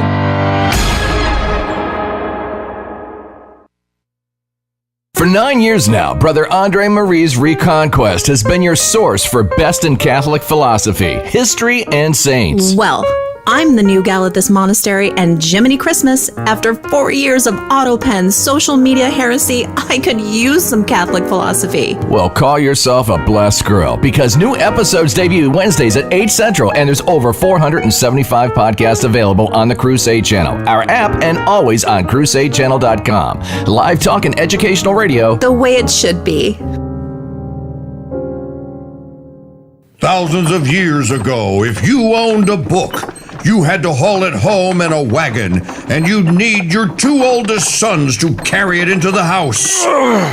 Then you'd need one family member who could read. The story of Beowulf. Another to hold the candle. Hold it steady. And another to turn the pages. Not that close, you'll catch it on fire. The good news for you is that was then and this is now. And now you have the Founders Trading Post store, where ordering, delivery, and reading your favorite books is literally a snap. Here's what's new this month. A Gentleman's Guide to Manners, Sex, and Ruling the World. How to Survive as a Man in the Age of Misandry by S.K. Baskerville. The Crusade Channel and the slaves of the Immaculate Heart of Mary's Sisters present the Saint of the Day. Hello, Crusaders. This is Sister Maria Junipero with your Saint of the Day. Today's feast is the feast of Saint Willibrord and Saint Ernest. Saint Willibrord, who lived in 739, was born in England. He was trained in Ireland to be a missionary. He then went to what is now Holland and Belgium and Denmark, accompanied by 11 other English monks. He was made Bishop of Utrecht. Much of the faith of the Dutch and the Belgians and the Danes, who have been in many ways such beautiful Catholic people, is due to this English-born, Irish-trained saint. Saint Ernest, who lived in the 11th century, was a Benedictine abbot from Germany who joined the Second Crusade. He was tortured and killed at Mecca for refusing to embrace Islam. Saint Willibrord and Saint Ernest, pray for us.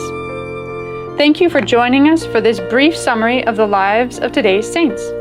Tomorrow's saints are Saint Godfrey and Blessed John Dun Scotus. To access all of our Saint of the Day recordings as podcasts, head to crusadechannel.com/saints. You can learn more about our sisters and the building of our convent by visiting stphilomena.convent.org. I'm Sister Maria Junipero, and until next time, God bless and Mary keep you.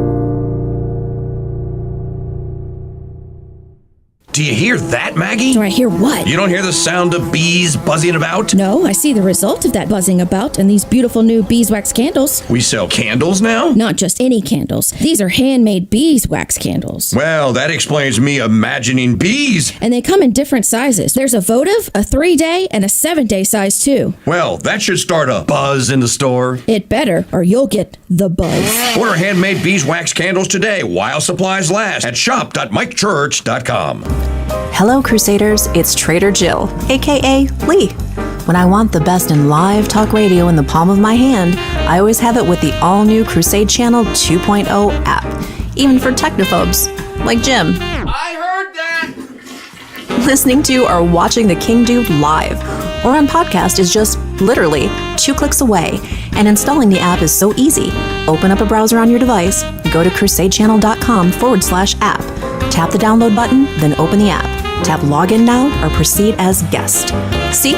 It's really that simple. Don't ever be without the Master Chief himself. Again, no matter where you are, install the Crusade Channel app today. The all-new Crusade Channel 2.0 app is the best way to listen to the Crusade Channel ever. And installation is so easy. Open up a browser on your device, go to crusadechannel.com/app, tap the download button, then open the app. It is literally that easy. Install the Crusade Channel 2.0 app today at crusadechannel.com/app. If women living near rivers and taking the pill turns the frickin' frogs gay, imagine what happens to men on the same river who don't listen to Mike Church. Let's do it! I do feel, Reg, that any anti-imperialist group like ours must reflect such a divergence of interest within its power base. Agreed. Francis? Yeah, I think Judith's point of view is very valid, Reg, provided the movement never forgets that it is the unalienable right of every man or woman to rid himself or herself. Agreed. Thank you, brother. Or sister. Where was I? I think you finished. Oh, right. Furthermore, it is the birthright of every man or woman. Why don't you shut up about women, Stan? You're putting us off. Women have a perfect right to play a part in our movement, Reg. Why are you always on about women, Stan? I want to be one. What? I want to be a woman. From now on, I want you all to call me Loretta. What? It's my right as a man.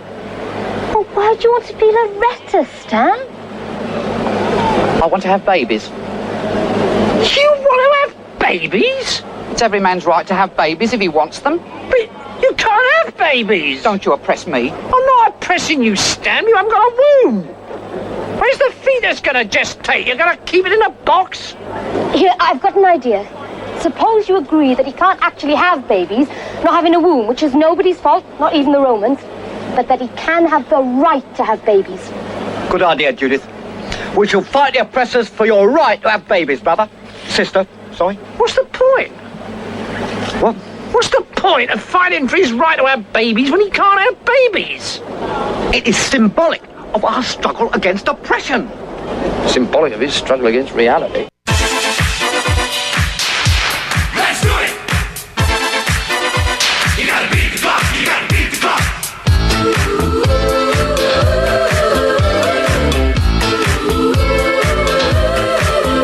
You can boogie, love disco, love that disco sound. Move on your body, spinning round and round. But don't forget, oh no. Don't forget, oh no. The stars are 45, keep on turning in your mind. But we can work it out. Remember, twist and shout. You still not tell me why, and no reply.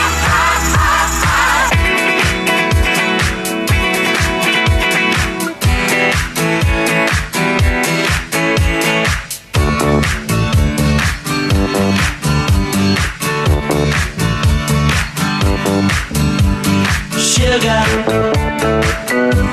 honey, honey, you are my candy girl, and you got me wanting you, honey. Sugar, sugar, you are my candy girl, and you got me wanting you. 1, 2, 3, 4. This happened once before. I came through your door. No reply. There's some breaking news just in here. Elise Stefanik has announced that she will run for governor of New Tenochtitlan State. Great. Just what we need. More female politicians. Yay! More female governors. Yay! Mike Churchill here on the Crusade Channel. But miniature, please! See the Republicans just blow the drum. So, the only small marginal exception I can find to that rule that the 19th Amendment should be repealed, and I'm sure there's an exception to it, is Sarah Huckabee Sanders. But like I said, I'm sure there's an exception. You know what? I'll give you another one. There was another one. But wait, there is another. The once great governor of the state of Washington, Dixie Lee Ray. Now, she couldn't have been bad to begin with because she was named Dixie, so that's a win right there. Dixie Lee Ray she wrote a book. I'm trying to remember the name of the book. Dixie Lee Ray was governor of the state of Washington at a time when the lunatics, and I do mean the lunatics, the people that were willing to find people, women wearing fur coats in public and throw goat urine on them or whatever. The environmentalists, the Greenpeace wackos, when Greenpeace was like a violent organization, they began their environmental jihad in the Pacific Northwest. And Dixie Lee Ray was an opponent because she was a scientist. And Dixie Lee Ray didn't buy the then global cooling hoax and the early days of the ozone hole and all that because, again, she was a scientist. And so Dixie Lee Ray opposed all that. I'm trying to remember the name of the book. I'm sure if Maggie looks it up. Dixie Lee Ray. You can see what the book was. In any event, she was elected governor of Washington, which is probably the last sane human that has been a statewide leader of either Washington State or Oregon since.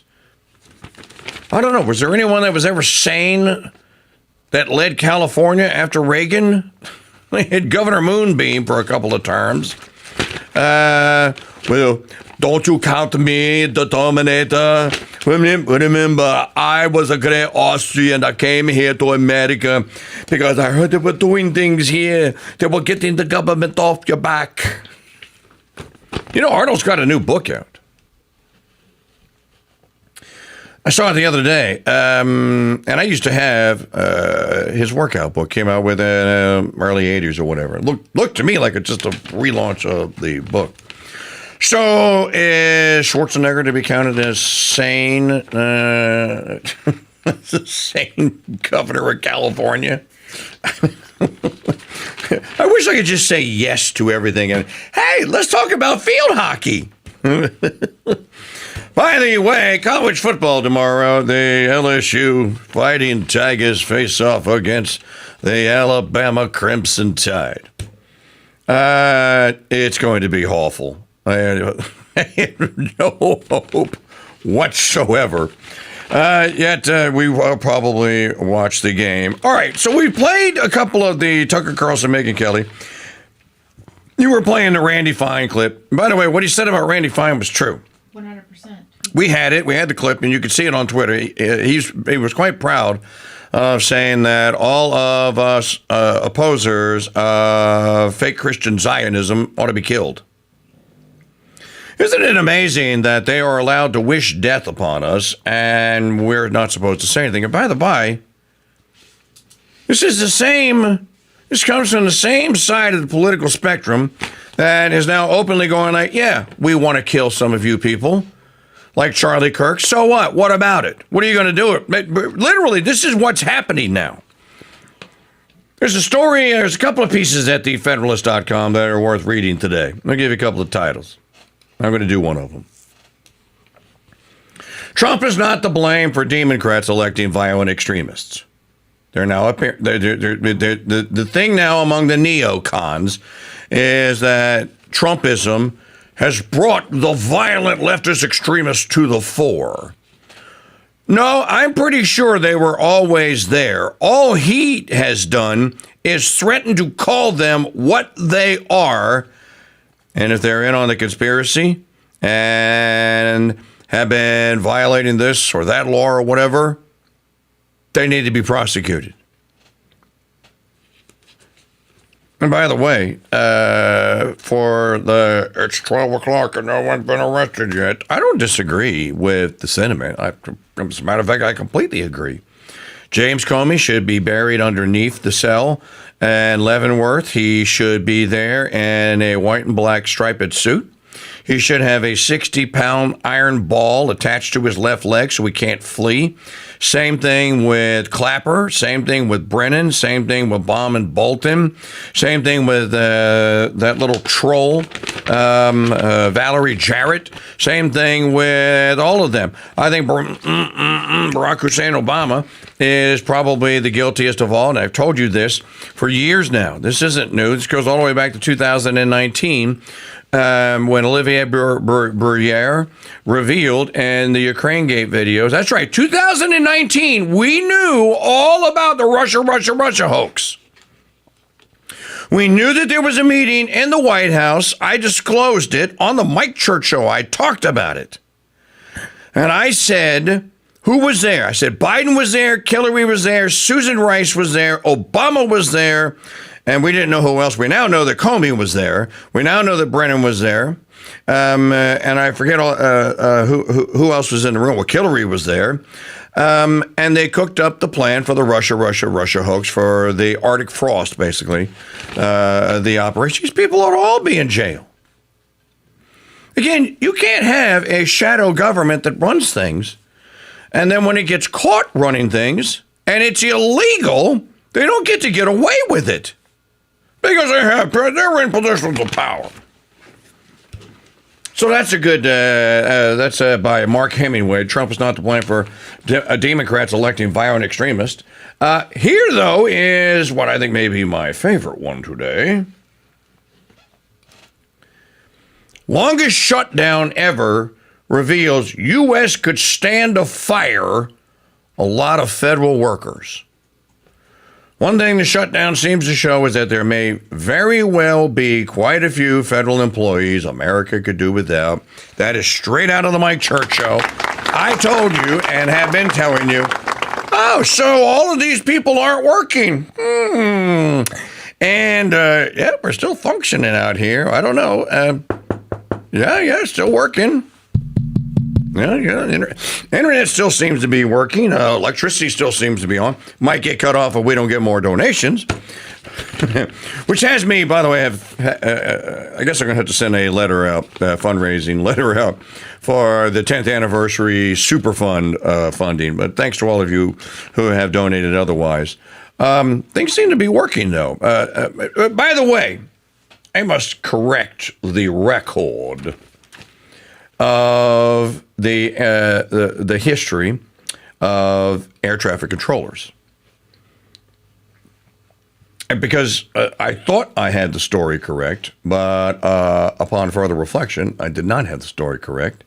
And I didn't know this. I genuinely did not know this. Do you know, there was an act, let me see if I can find the paper that I had pulled up yesterday. There was an act in the 1930s that kind of nationalized the then very new occupation. Oh, it's the group is called NATCA. And history of air traffic control, you can find the National Air Traffic Controllers Association, which represents more than 15,000 aviation safety professionals throughout the United States.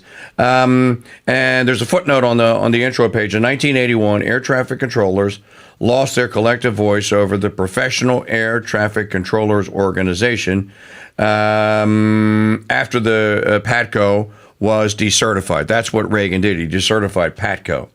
The decertification followed a strike that led to the firing of 11,345 controllers.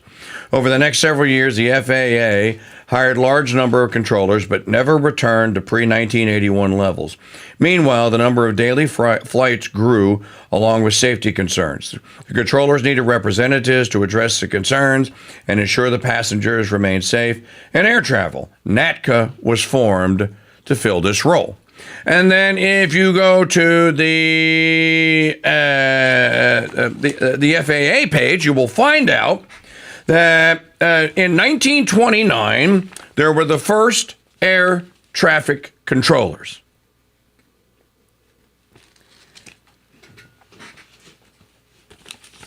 And they were formed into a group called the League of Air Traffic Controllers.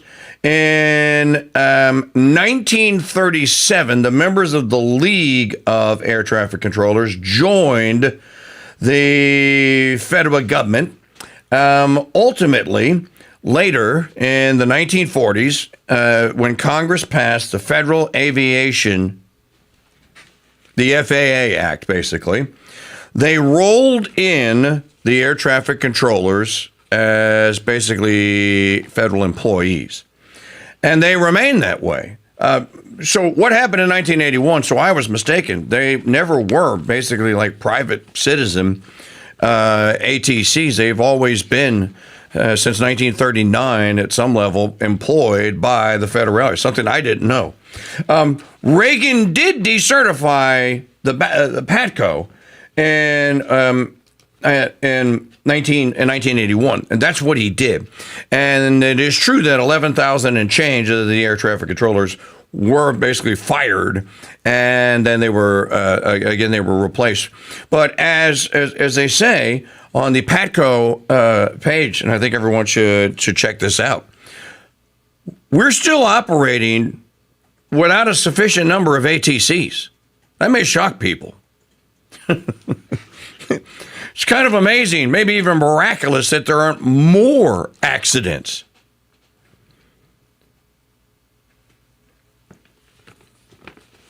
How many airlines have been added since the 1981 strike?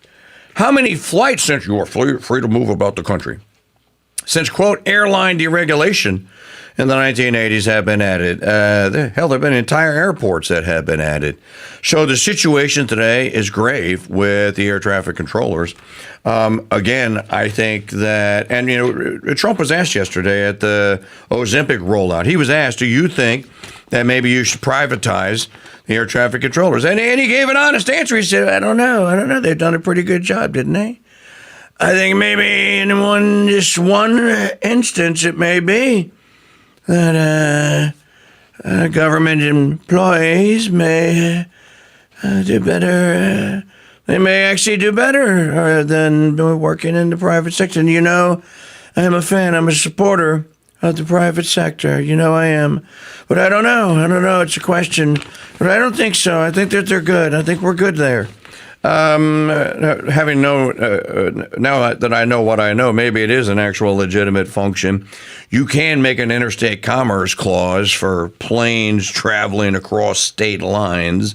I have seen the argument made. I never made it myself, but I could see the argument. So in any event, sans the air traffic controllers, what other part of the federales is actually needed? In case he talks, well, we have to have, you don't understand, we must have our intelligence agencies. The intelligence agencies create mischief. They create work for defense contractors. We don't need defense contractors. We need a lot more farmers and a lot less bomb makers. Currently, there are 670,000 furloughed federal employees and more than 730,000 others working without pay. Do the math. That is 1.4. How much is that again? 1.4 million. That's just the ones that have been immediately let go. What were they doing? Well, I don't know. What were they doing? Whatever it is, we're not missing it. Couldn't have been essential. It couldn't have been very important. If you can just go, my 1.5 million, 2 million, whatever. So anyway, I thought it was an interesting point of view.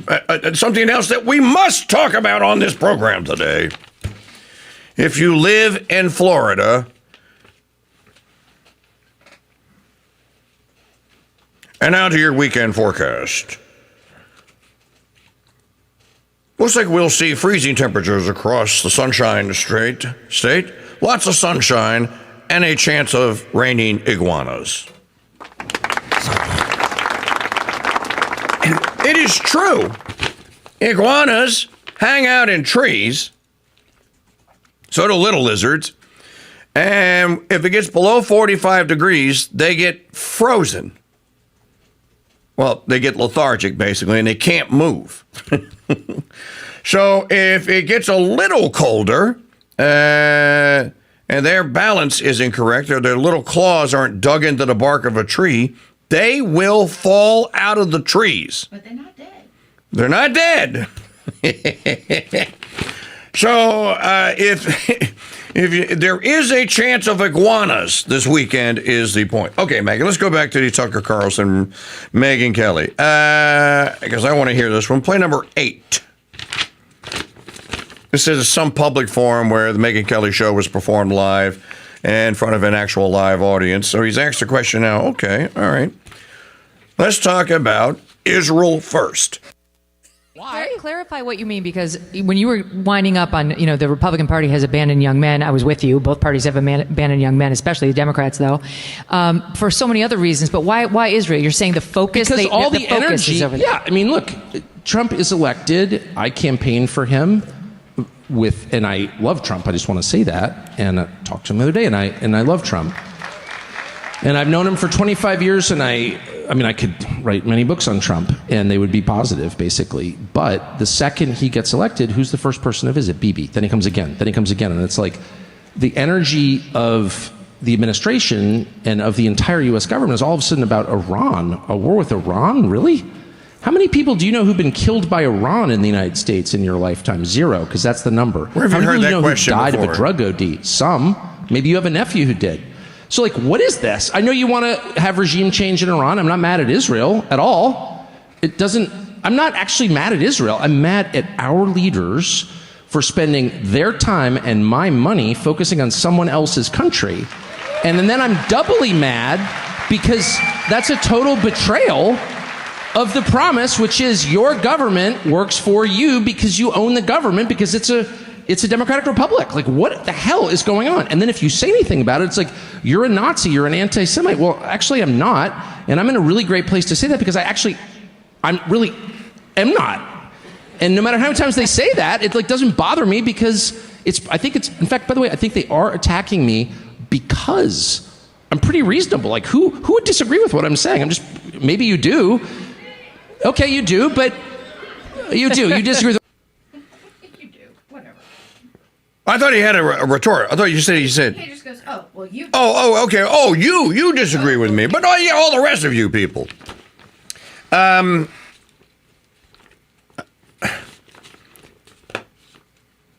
He is now officially one of us, because you can't put that toothpaste back in the tube. That is Red Sea pedestrian toothpaste, and it cannot be put back in the tube, and they never forget. They are like a scorned woman, and he is now marked. So, matter of fact, I will not be surprised. I rue the day, and I don't wish for it. And I wish Tucker Carlson would invite Mike Church to his studio home, because I would love to sit down and talk with him about this in my 34 years in broadcasting and how things have changed. But once they have slapped that label on you, and I think that they've slapped it on him, they don't take it back.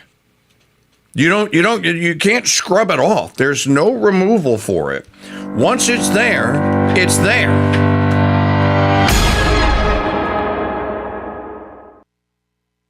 It's the WWE and the UFC for live talk radio Thursday Night Throwdown, hosted by you. Win a seat at the table, win the throwdown, and then you pick next week's topic. Now that's real live talk radio exclusively on the Crusade Channel. Radio, the way it should be.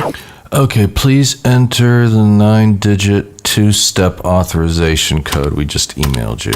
Jeez. What do you mean, prove I'm human?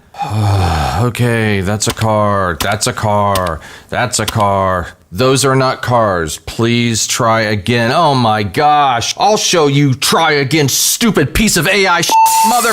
Here, try this. Jim, what are you doing? Good grief, man. This isn't Office Space the movie. What are you trying to do? I just wanted to send the KingDude a donation through the stupid computer. Like Trump, the KingDude makes everything better, including donating, which you can now do by mail. Mail? They still have that? Of course they do, and the KingDude's keeping the ponies running on time and in business. Just snail mail your donation to P.O. Box 400, Madisonville, Louisiana, 70447. Ha! And you can't. You're such a boomer. Me this time. And wait a minute. I know they're around here somewhere. There! Ha-ha! Dude, those are airmail stamps from the movie Airplane. Surely you have... Of course I do. And don't call me Shirley. The Crusade Radio Guild is a 501c3 nonprofit corporation, so your donations are tax deductible. Donate today, the Crusade Radio Guild, P.O. Box 400, Madisonville, Louisiana, 70... Broadcasting 50,000 kilowatts from atop the tallest radio tower on the planet. We are KRSD, the Crusade Channel, Madisonville. Well, it's what our call letters would be. Crusade Channel News. News you can trust. Because let's face it, the truth just sounds different. Like a symphony of facts. And now, from the Crusade Channel News Desk, here's Janet Huxley. Hello, Crusaders. Welcome to Friday, November 7th, 2025. I'm Janet Huxley, reporting for the Crusade Channel News Desk, live from the Dothan Farm and Ranch, south of Kansas City, Missouri. Today's newscast brought to you by Mike Church's Beast and Butt Rub, a rub that's won championships and will help make you a champ in your kitchen or backyard. Check out Mike's recipes and pick up a bottle or 6 today at shop.mikechurch.com. Here's what to listen for this hour. Federal judge rules Trump must fully fund SNAP program by Friday. Mom Donnie slammed for jetting to luxury resort for Puerto Rican conference. Ex-Prince Andrew asked to testify by House Democrats in ongoing Epstein investigation. And is CoQ10 really beneficial? A federal judge in Rhode Island on Thursday ordered the Trump administration to fully fund the nation's Supplemental Nutrition Assistance Program, Food Aid Program, by Friday, rejecting the administration's effort to only partially fund the benefits program for some 42 million low-income Americans. People have gone without for far too long, U.S. District Judge Jack McConnell said in court on Thursday. He actually scolded the Trump administration for failing to comply with the order he issued last week. I guess he was overlooking all the corruption that was unveiled. An Empire State Republican is criticizing New York City Mayor-elect Zohran Mamdani for his attendance at a conference in Puerto Rico days after winning his race and during the longest government shutdown in U.S. history. If Zohran Mamdani is truly serious about helping working families, he wouldn't be jetting off to a luxury resort the moment he wins an election, Republican Representative Mike Lawyer from New York told Fox News Digital. House Democrats are requesting former Prince Andrew appear for questioning about his ties to Jeffrey Epstein in the ongoing investigation. Representative Robert Garcia of California wrote a letter signed by Democratic members of the House Oversight Committee, which was sent to Andrew Mountbatten Windsor on Thursday. The committee is seeking to uncover the identities of Mr. Epstein's co-conspirators and enablers, and to understand the full extent of his criminal operations, the letter obtained by Fox News Digital said in part. Our quote of the day, I see in my neighbor the person of Jesus Christ. St. Gerard Majella. Coming up, our saint of the day, a revered bishop and theologian who lived during a tumultuous period in the early church marked by significant theological disputes. You're listening to Crusade Channel News. When most people hear the word coffee, they conjure up visions of a ceramic mug in the palm of both hands and a woman slowly sipping. This isn't a Folgers commercial. It's for Capuchin Holy Roast, and here's how I take mine. With a dash of vanilla, a pinch of cinnamon, a spoonful of honey, and lots of heavy cream. Add some ice, shake, and then enjoy, while knowing that's $6 the libs at Starbucks can't spend to ruin my life and yours. Capuchin Holy Roast in whole bean or grind is available at shop.mychurch.com. Our saint of the day is St. Achilles, a revered bishop and theologian who lived during a tumultuous period in the early church marked by significant theological disputes.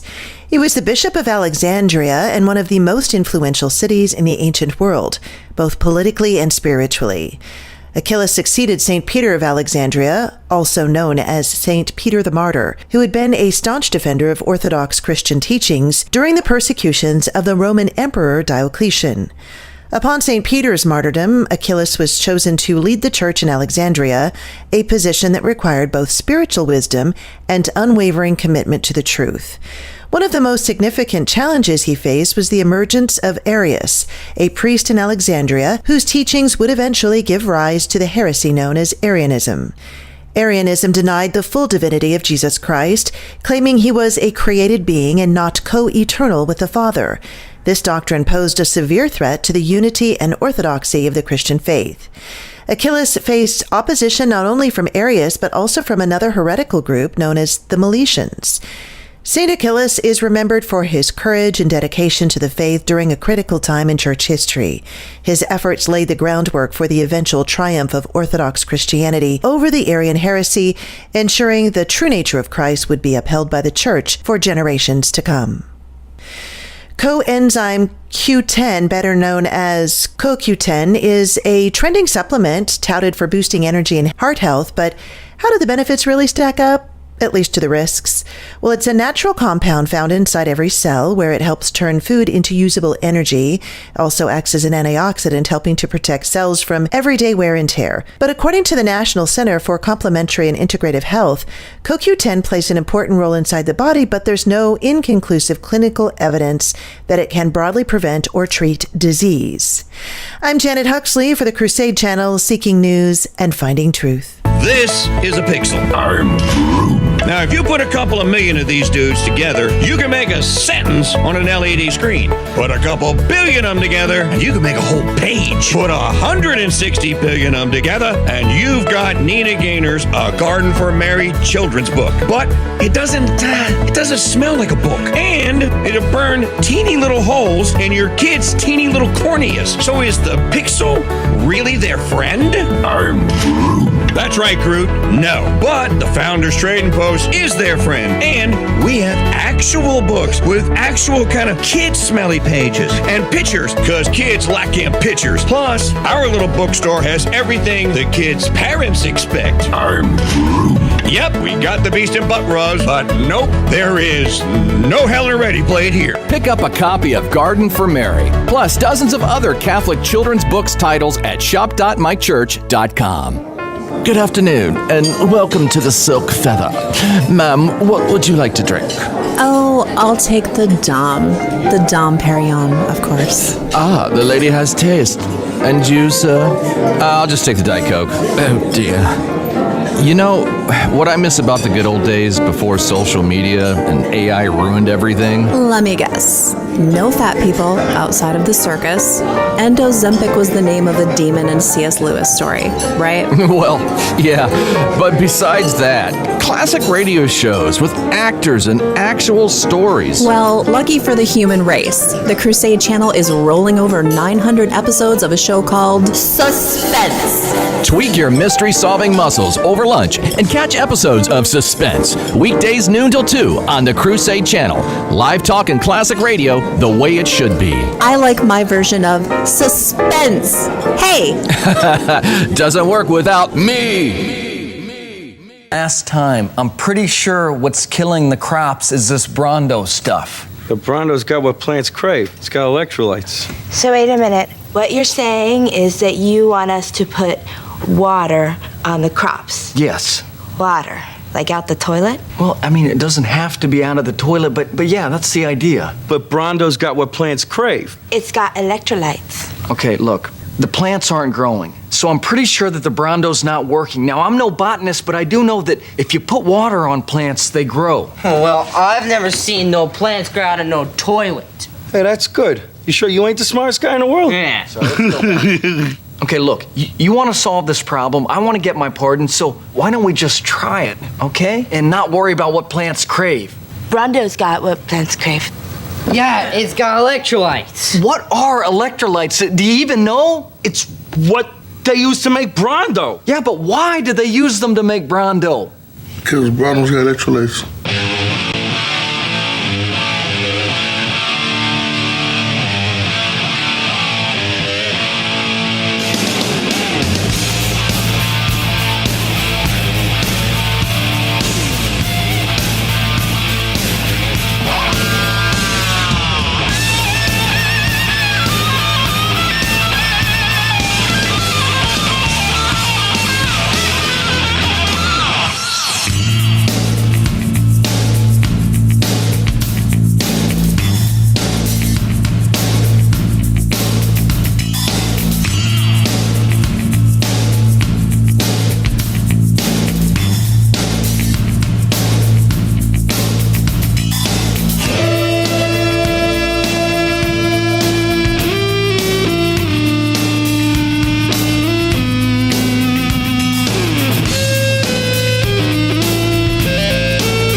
And now, more of what you bought your Founders Pass membership for.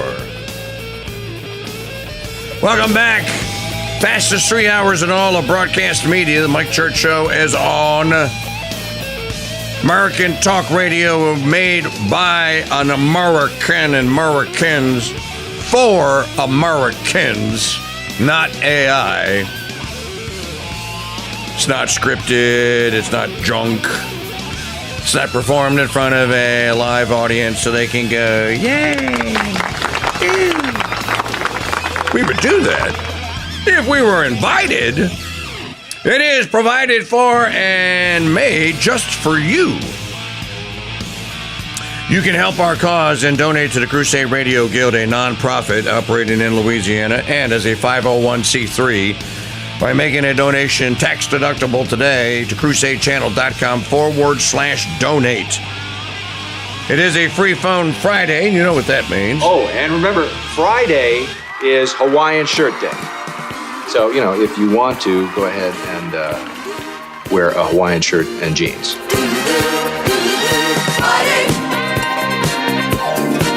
It's Repo.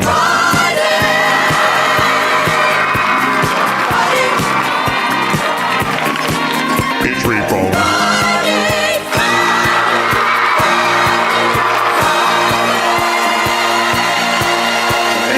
Yes, it is a free phone Friday. Yay! Hey, you are charged with the task of telling us what it is we shall talk about on the program. It's a telephone number to take me up on my kind, benevolent, beneficent offer use of these radio airwaves. Call us sometime when you have no class. 844-527-8723, 844-5-CRUSADE. Email address same as it ever has been. I am KingDude at protonmail.com. I wonder, on Tuesday's 10th anniversary extravaganza, with all the talent that's going to check in and say, hey, can't believe it's been 10 years, dude.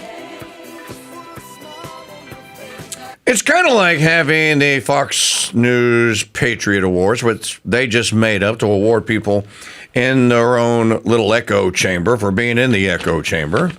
But they're using it as news items today.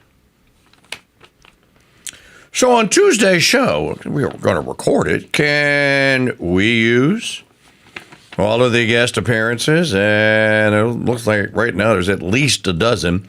All of the guest appearances, can we use them as news items? Can we send it to Janet Huxley and Janet will say, in Crusade Channel News today, well, our Echo Chamber 10th Anniversary Awards extravaganza was yesterday. And guess who showed up? Just showed the clips.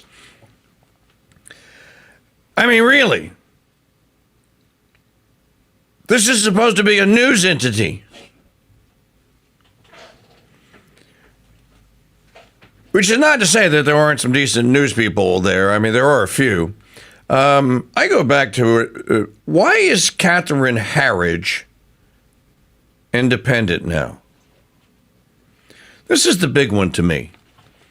I understand Tucker and the other one because they're kind of in the what we do, entertain. And that whole thing is entertain. It is useless for anything else. But why is Catherine Harridge on X.com and basically an independent journo now on her own?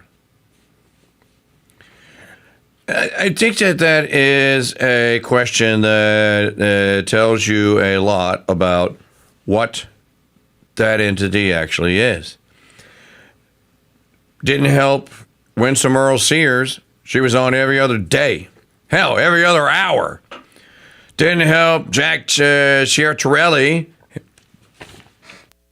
He literally had Steve Ducey following him around for a week. And Lawrence Jones. As a matter of fact, it doesn't help anyone because everyone that's in the echo chamber is already convinced they're already a client. They are already a cultist. So anyone that goes counter to the cult then becomes the enemy of the cult, and then you can denounce them, and then we do shows and tell everyone how bad they are and how good all these people are, and every once a year we give awards out, and we award our own. I just think it's ridiculous.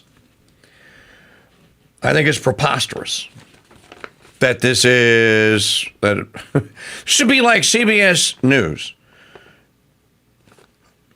Which of the broadcasting companies came up with the Emmy Awards, Maggie? Do a Google search on that and see what the result. I'm curious now. It should be, I'm pretty sure it's probably going to come back that it was NBC, but I don't remember. The Emmy Awards, which, these are the Emmy Awards, these are the TV awards. Who created them? I'm pretty sure. Like for the Academy, the Oscars, as they call them, that's a separate entity. That's the Academy of Motion Picture Arts and Sciences. As a matter of fact, do you know, this is my show. I can talk about whatever the hell I want. It was created by the Academy of Television Okay, so pretty much then it's the TV version of the motion picture, the Academy of Motion Picture Arts and Sciences, or the Academy of Motion Picture Arts and Sciences. So this is the Academy of Television Arts and Sciences.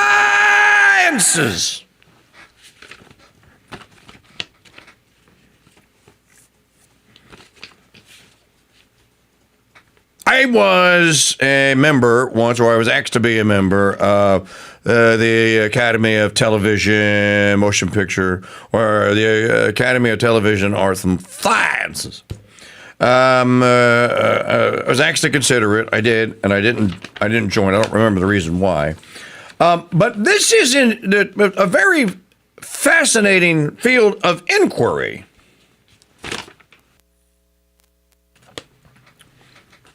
What is an MP3? .mp3. Is Jeff or one of the jet fuel geniuses in the chat room? They'll know what this is. What, at the end of the day, Jeff, you know this, what is an MP3? Properly understood, it is MPEG-3. What's an MPEG-3? Well, Resnick knows. It is, okay, the standard, the protocol. First you had MPEG-1. Then they went, we can improve MPEG-1, and we can make the file size smaller and maintain the quality. So they made MPEG-2. This is a standard now. It's a broadcast or a film standard that they were using. MPEG-1, which led to MPEG-2. What group is in charge of authoring and then writing the code and the rule book to enforce the standards of how you can make a software program that can generate an MPEG-2? Well, the Academy of Motion Picture Arts and Sciences at some level or an offshoot of them. Same thing. What's an MP3? What's an abbreviation? It's MPEG-3. What did MPEG-3 do?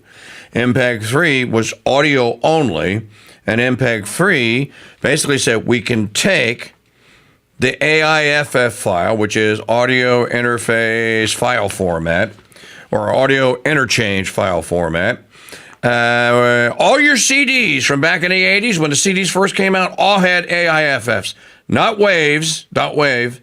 That's Windows audio format or Vault or whatever. The AIFF is the industry standard across the entire world. Well, why is that fascinating, Mike? Why do you think? Because I'm a nerd. I like crap like this. The audio interchange file format was the way that the Academy of Motion Picture Arts and Sciences figured out how to mass distribute digitally recorded and then digitally generated or manufactured motion picture and audio files. MPEG-1, MPEG-2, now we have MPEG-3. Then Apple came out with another standard, which was AAC, which was, I forget what but it's just lossless encoding, as they call it. Fascinating stuff. These people are geniuses. The thing that it's most interesting, though, is that there is a standard, and there is an entity that actually oversees the standard. So you can't just get a license from the Academy of Motion Picture Arts and Sciences, or whoever it is that's in charge of it these days. They have to give you actually have to sign contracts to get a license to have your software generate an MPEG-3 file. I don't know. But so if you have a audio generating program and you go, I ripped my own MP3s. Okay, fine. Whoever designed that software or made it got a license from the Academy and said, okay, your ripping, they used to call it ripping, your ripping method is fine and it's sound and it generates good files. So it's interesting. I'll tell you a little trade secret. You want a trade secret if you're an audio nerd? There are two standards. There is the California-based MPEG standard, And then there is the Europeans have one, and the Krauts are the ones that came out with this. If you can find it, and the only place I know that you can find it is inside Adobe Audition, you can use what's called the Fraunhofer. That's the actual that's the actual protocol. The Fraunhofer MP3 generator. Now, why would you want to do that? Better sure play. They're born and loaded here. If you have a copy of Adobe Audition, you can use the Fraunhofer encoding codec, and you can drop your bit rate in half, and no one will ever know. The Fraunhofer encoder is that good. And the reason that you would do this is because back in the day, before everyone had fiber optic, you would want to minimize the size of an audio file. So when somebody went in and fired up the Crusade Channel 2.0 app, which you're all going to go download today, they would download or have to download, maybe to take it with you. Back in the day, you download your podcasts. And if you download your podcast, well, then memory becomes an issue, and so does bandwidth. Fraunhofer figured out a way to make high quality H2O, high quality MPEG-3 files at half the size and half the bandwidth, and you can't tell the difference. Anyway, it's fascinating stuff. So, and I got onto this thing, but those are actual standards out in the real world, actually in practice. And the reason I brought that up is because of the Emmys. Who came up with the Emmys? Well, it used to be an actual award. It's an award from the Academy or the Engineering Academy of Moving Pictures or Television Pictures and Sciences. The fake Patriot Awards are just that. This is served up as news. It's not news. It is made for the blue hairs to feel good about watching the 24/7 propaganda that's shoved down your throat if you watch Fox. The only reason I watch is because I don't have to tolerate leftards that I know hate my guts. There are some people that work for Rupert Murdoch that may be okay and are at least a little bit more palatable. But don't kid yourself. This is not your news entity, and they're not on your side, and they don't win elections. Well, I saw on Fox News that we're doing it. No, dude, they don't move needles in elections. That's not what they do. They try to make you think that they do, but they don't. Anyway, we should talk about this. So the fake news, and again, I go back to Catherine Herridge. We've used Catherine Herridge's reporting in the last 3 months because she's good. She's really good. She's an actual journalist. And that may be why she probably had a falling out with the Murdochs. And, well, you know what? I don't need you, dude. Great information on the Arctic frost. Arctic frost. I mean, she's doing deep dives on the Arctic frost. She filed her own FOIA. She got her own FOIA through.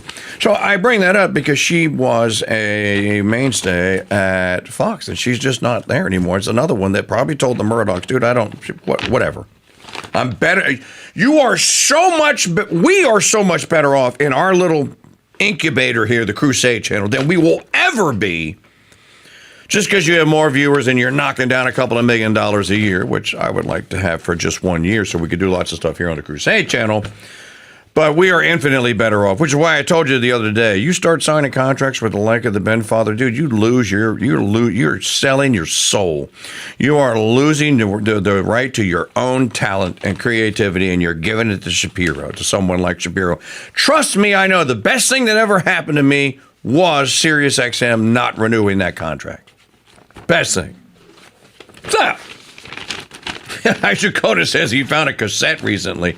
Yeah, but Isaac Luigi, do you have a cassette player? Look, I go to my storage right down the road. I got like 1,000 cassettes, old Mike Church shows. And I do have a cassette player, too. I just don't have it hooked up in here. Maybe I should bring it here. We should start digitizing own shows. All right, Maggie, let's pick up where we left off with Tucker and Megyn Kelly.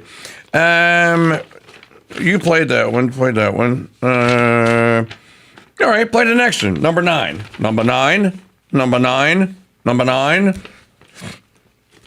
Don Fender says in the chat room at crusadechannel.com/chat, he has a cassette player in his truck. Nice. Dude, you got to call in with that one. How old Did you? Is that like a 2001 stereo that you kept? Can you look at? We put a picture in there. That's your. Oh, dude, your truck is so old. What is that?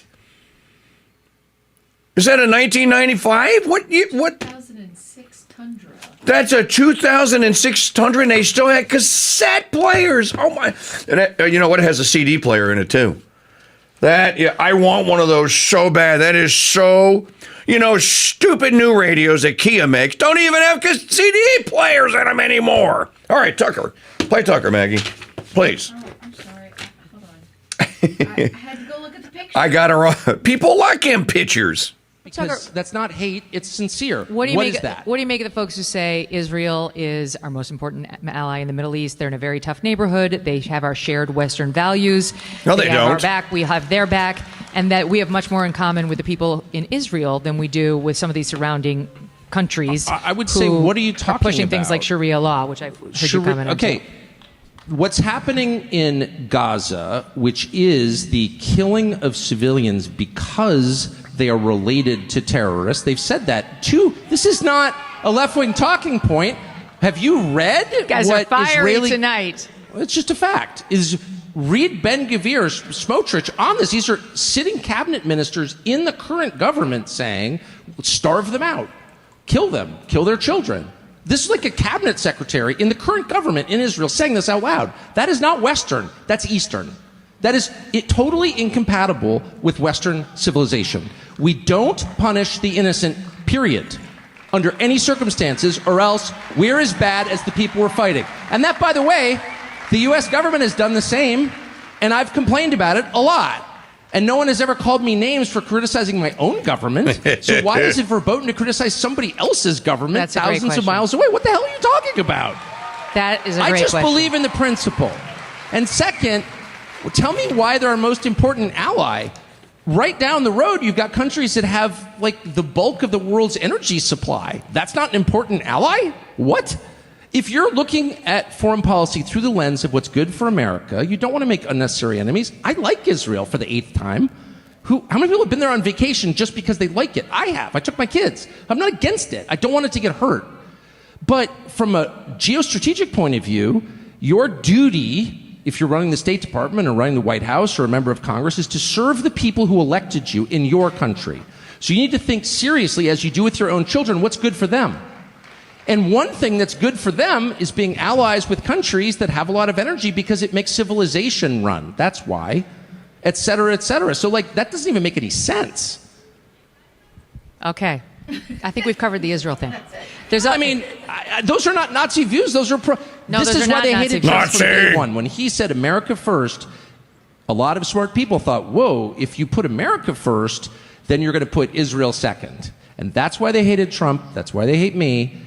But most people in both parties, at least conceptually, will agree with that because there's no real argument against putting your own country first, because that's the purpose of your government. Well, that's the purpose of having a union of states. Read the preamble to the Constitution. We, the people, in order to form a more perfect union, establish justice, ensure domestic tranquility, provide for the common defense, promote the general welfare, and secure the blessings of liberty to ourselves and our posterity, to ordain and establish a Constitution for the United States of America. From the actual hand and the pen of Gouverneur Morris of Pennsylvania or New York. That's written down. In a world more and more infiltrated with fake news, AI-generated slop, isn't it great knowing that Crusade Channel News is still researched, written, and performed by actual humans? Hey, what are you doing in here? Oh no! Get your hands off of me! You chipped my chip. Boys, break it up. Jeez. Catch Crusade Channel News weekday mornings on the Crusade Channel. Live talk and podcast radio the way it should be. No AI was harmed in the making of this radio content, but we hope to next time. Hello, Crusaders. I'm Janet Huxley at the Crusade Channel News Desk with your Crusade Crucials for Friday, November 7th, 2025. This report is brought to you by Mike Church's Beast and Butt Rub, a rub that's won championships and will help make you a champ in your kitchen or backyard. Check out Mike's recipes and pick up a bottle or 6 today at shop.mikechurch.com. KingDude.com. In the market report, the Dow was down again 0.84%, while the S&P dropped 1.12%. NASDAQ plummeted 1.90%. Today is National Bittersweet Chocolate with Almonds Day. Bittersweet chocolate is chocolate liqueur to which sugar, cocoa butter, and vanilla have been added. It has less sugar and more liquor than semi-sweet chocolate. However, the two of them may be interchangeable when baking. Recent health studies revealed benefits from eating small quantities of bittersweet chocolate, and when you throw in the almonds, well, you increase the health benefits as well. Today is also National Canine Lymphoma Awareness Day, it's Retinol Day, and National Jersey Friday Day, so wear your favorite team's jersey today. Our quote of the day, I see in my neighbor the person of Jesus Christ, St. Gerard Majella. And our saint of the day, a revered bishop and theologian who lived during a tumultuous early period in the church, St. Achilles. You're listening to Crusade Channel News. Hello, Crusaders. It's Trader Jill, aka Lee. When I want the best in live talk radio in the palm of my hand, I always have it with the all-new Crusade Channel 2.0 app, even for technophobes like Jim. I heard that! Listening to or watching the KingDude live or on podcast is just literally 2 clicks away, and installing the app is so easy. Open up a browser on your device, go to crusadechannel.com/app, tap the download button, then open the app. Tap login now or proceed as guest. See? It's really that simple. Don't ever be without the Master Chief himself. Again, no matter where you are, install the Crusade Channel app today. The all-new Crusade Channel 2.0 app is the best way to listen to the Crusade Channel ever. And installation is so easy. Open up a browser on your device, go to crusadechannel.com/app, tap the download button, then open the app. It is literally that easy. Install the Crusade Channel 2.0 app today at crusadechannel.com/app. Hey Lee, you know, we've known each other for a bit now. I just wonder, what do you really love to do? I love posting civilization-saving threads on X.com, but I get so tired of outrage porn scrolling my medulla has gone oblong blanca. Well, I know just the thing. Pour an iced cappuccino holy roast coffee. Put your earbuds in and catch 2 hours of suspense. The greatest of all mystery, horror, and whodunit classic radio serials. Perfect. While you were talking, I completely forgot who Jack Posobiec was. Catch all 900-plus episodes of Suspense every weekday from noon to 2 p.m. East on the Crusade Channel, our app, and always on crusadechannel.com. Live talk and classic radio. The way it should be. Okay, please enter the 9-digit 2-step authorization code we just emailed you. Jeez. What do you mean, prove I'm human? Okay, that's a car. That's a car. That's a car. Those are not cars. Please try again. Oh my gosh. I'll show you. Try again, stupid piece of AI mother. Here, try this. Jim, what are you doing? Good grief, man. This isn't Office Space the movie. What are you trying to do? I just wanted to send the KingDude a donation through the stupid computer. Like Trump, the KingDude makes everything better, including donating, which you can now do by mail. Mail? They still have that? Of course they do, and the KingDude's keeping the ponies running on time and in business. Just snail mail your donation to P.O. Box 400, Madisonville, Louisiana, 70447. Ha! And you can't. You're such a boomer. Me this time. And wait a minute. I know they're around here somewhere. There! Ha-ha! Dude, those are airmail stamps from the movie Airplane. Surely you have... Of course I do. And don't call me Shirley. The Crusade Radio Guild is a 501c3 nonprofit corporation, so your donations are tax deductible. Donate today, the Crusade Radio Guild, P.O. Box 400, Madisonville, Louisiana, 70447. 2, 3, 4, 1, 2, 3.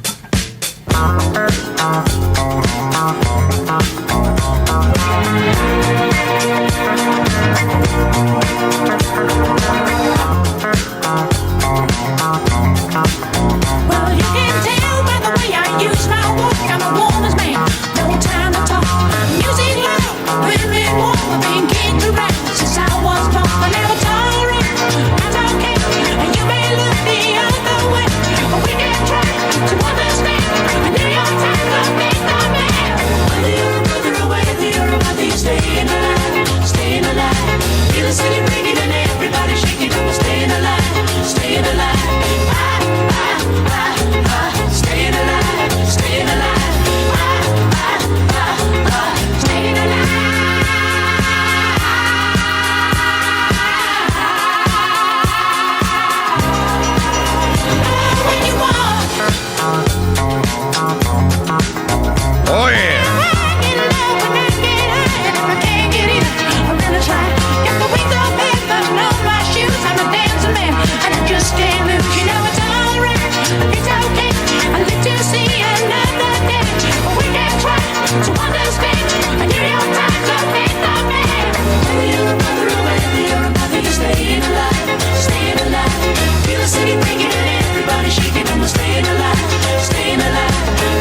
in Too Much Heaven here on a Free Phone Friday. It's a tradition. Mike Church Show playing the Serban mix. Staying Alive. The most fascinating little video. Actually, they took part of this because I remember the TV show when it actually came out. Most fascinating little video. If you follow me on X.com or Pridebook, you'll see I posted it yesterday. The Bee Gees, the brothers, and the engineers, and the rest of the bands making the song Tragedy. And that they were in Criteria Recording Studios in Miami, where they made that album, Spirits Having Flown, and a couple of others. That they were working through this, and it was just nostalgic to see musicians that are actually musicians going into a studio and actually recording things, and they're going like, no, I don't think that works. Why don't we try this? And kind of the creative process. But those three brothers just goofing on each other. I mean, it's a nonstop insult fest. And they're all laughing and they're all joking, and then they come up with a way for the famous crescendo mark on the song Tragedy, which is the explosion at the end of the last verse, and then the beginning of the repeat and fade. It's really cool. You can find it on the YouTube channel. I saved it under Mike Church Show Live, and you can also find it on X.com and on Pridebook. 7 minutes long. It was just fun to watch. Speaking of, Maggie, I sent you last night on Thursday Night Throwdown. Be glad that I was occupied yesterday and I did not take a poll and screenshot of all the people that were in the chat room yesterday that were invited to last night's Thursday Night Throwdown didn't show up. 50 some odd of you people. I did it the week before and it worked. We were able to blackmail almost 30 people to listen to the Thursday Night Throwdown and participate and have a good time and hang out with your fellow listeners. Last night was Songs You Know by Heart. I don't know why Jeff Johnson is saying he thought last night was the hardest one. I thought last night was a piece of cake. It was fun. It was easy for me. I thought it was easy peasy too. But at the end of the show, because Song You Know by Heart is here, I'll give you the lyric. Somebody could finish it. Start spreading the news. I'm leaving today. ... And I want to be. You know it. This is a parody. I sent it to you in Signal. You have to see this. It's so well done. And the effort that went into this particular AI is just simply stunning. To get these 3D models, Mandami, Netanyahu, who else did they actually show in it that's in it? AOC, and it's her. It is. It doesn't look like a deep fake. To get these models, you have to feed gigabytes of data. You have to feed into the AI modeler every conceivable camera angle that you can get the person that you're trying to model. As a matter of fact, there's actually a program online. Maggie was joking the other day, we ought to have a 3D model Mike Church Show. We can do that. You go and sign up for the program, and then you sit in front of the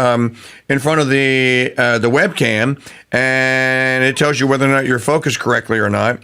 And then you sit there and you turn every conceivable angle, and it takes pictures of you because people like in pictures. And then when it's done, it'll tell you, okay, I got enough data. It will generate a 3D AI version of you. But this is a parody version of Start Spreading the News, New York, post Mandani. Con artist, con man Mandani. The news, I'm leaving today. I want no friggin' part of it. New York, New York. These Hugo Boss shoes are longing to stray and take an Uber to LaGuardia, Ta-ta, New York. Uber to LaGuardia. I want to wake up in a city that's safe and free, without that slick jive-ass mayor, Comrade Mamdani. That's where you can tell it's AI. That Gen Z knows no history, just DEI and woke philosophy. Imagine North Korea with a dash of Sharia. That's what you got. New York, New York.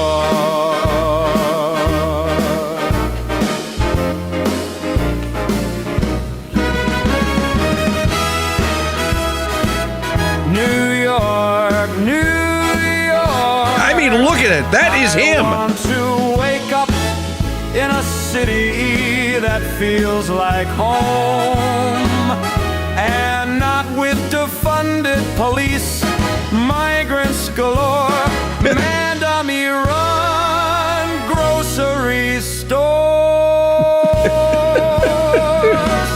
Thinks he's a genius. AOC with a penis. It's time to stick a fork in it. New York, you're done. Soon the tax base will be gone to Boca Raton, while Jaime Town becomes Commie Town. Should've elected the hack instead of the quack. Rest in peace, New York, Commie Town.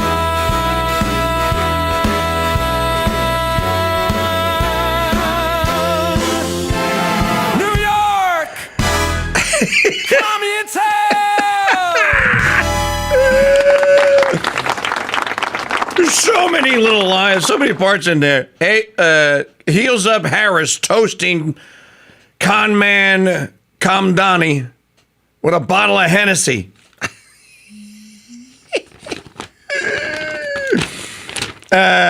He modeled Hateful Hochul. Dude, if you're in that video, if you're a politician, he now has the model for you. He modeled AOC. He modeled Mamdani. He modeled Netanyahu. He modeled Schumer. He modeled Elizabeth Warren. He modeled Al Sharpton. He modeled Jesse Jackson. Reverend Jackson. He modeled the Reverend Jackson. Who else did he model? He modeled, there's at the end there's a bunch of them that he modeled. Can you imagine? Now that you have all that modeling, dude, you should team up with me. I'll write the songs, you make the videos. I'll be Barry Manilow. I write the songs, I write the parody songs that make the whole world sing. I write the parody songs that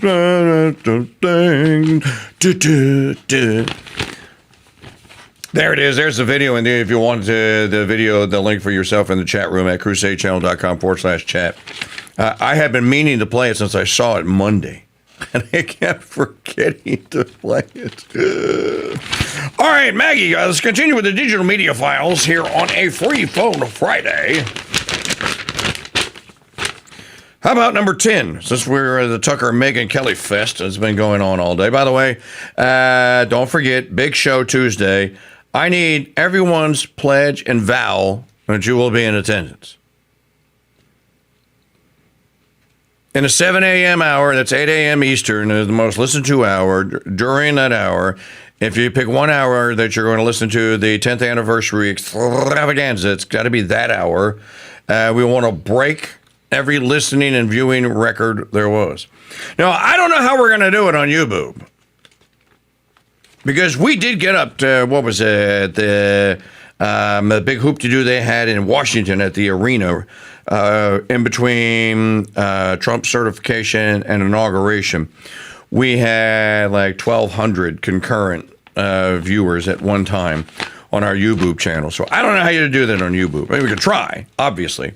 I think that we can get a big audience on Pride because with your support and your contributions, we can boost a post and attract a lot of attention there. So I think we can do it on Pride Book. But we'll be here on Tuesday. There's so many people to see. I talked to KV. You guys asked me about KV. KV's coming. Fiorella's coming. David Simpson's coming. Mike Parrott's coming. Junk Bod's coming.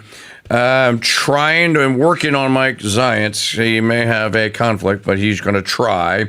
J. Arthur Bloom we talked to. And I know there's several people that I'm leaving out. We're all going to make appearances here. Plus all of you. You can call too. Or StreamYard in if you want. Let me know, and I can get you on the StreamYard. No problem.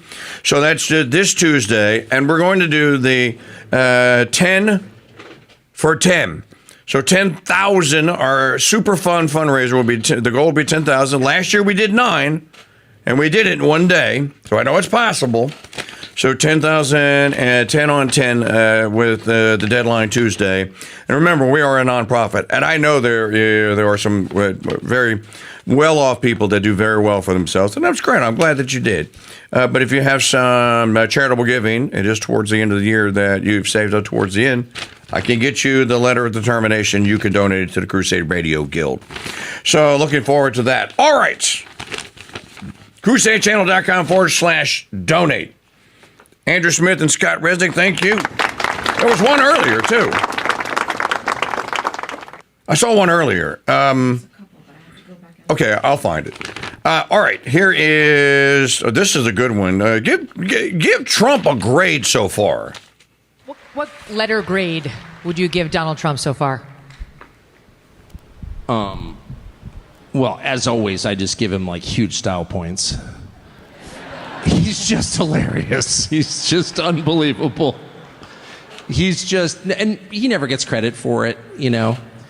People always say Trump is always seeking credit for everything, but in my view, as a middle-aged man, every middle-aged man wants to be thought of as funny.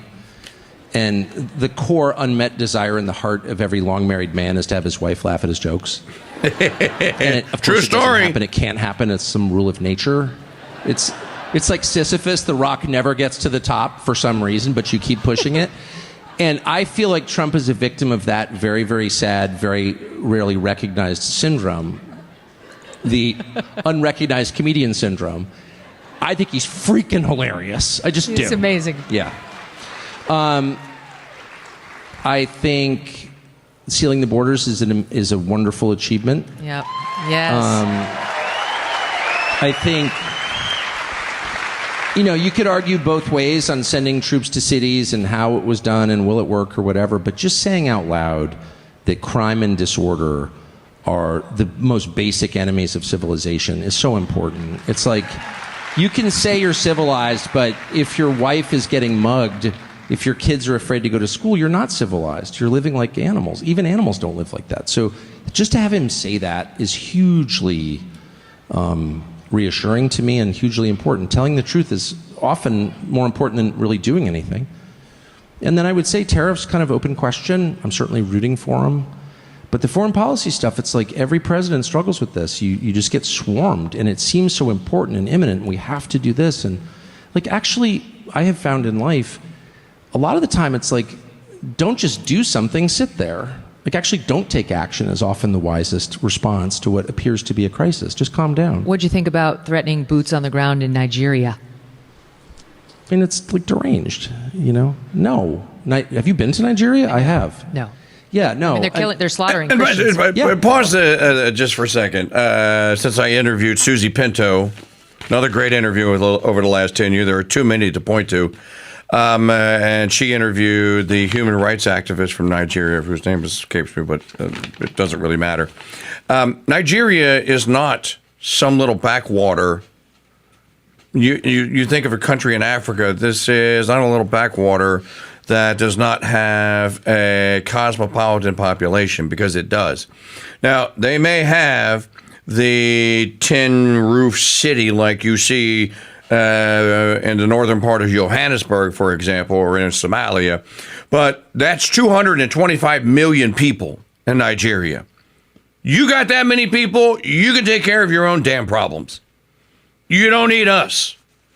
Now, again, I told you the day he said that, that to me is bravado. That to me is Trump going, well, let me tell you, I think it's wrong. We're not going to let it happen. That's Trump saying to the government of Nigeria, if you want us to treat you like you're a decent, civilized, favorable, good nation amongst all the others, you need to stop the killing. And they can stop it. I think that's the point. That the government, just like the government of South Africa, we're not doing trade with South Africa. You know that, right? The president of South Africa came here, and Trump completely and totally embarrassed him and basically told him, no, we're not doing any business with you until you stop killing white people. He told him that. And we're not doing, he hasn't come back. There's been no trade deals. There's been no executive. We're not doing business with South Africa.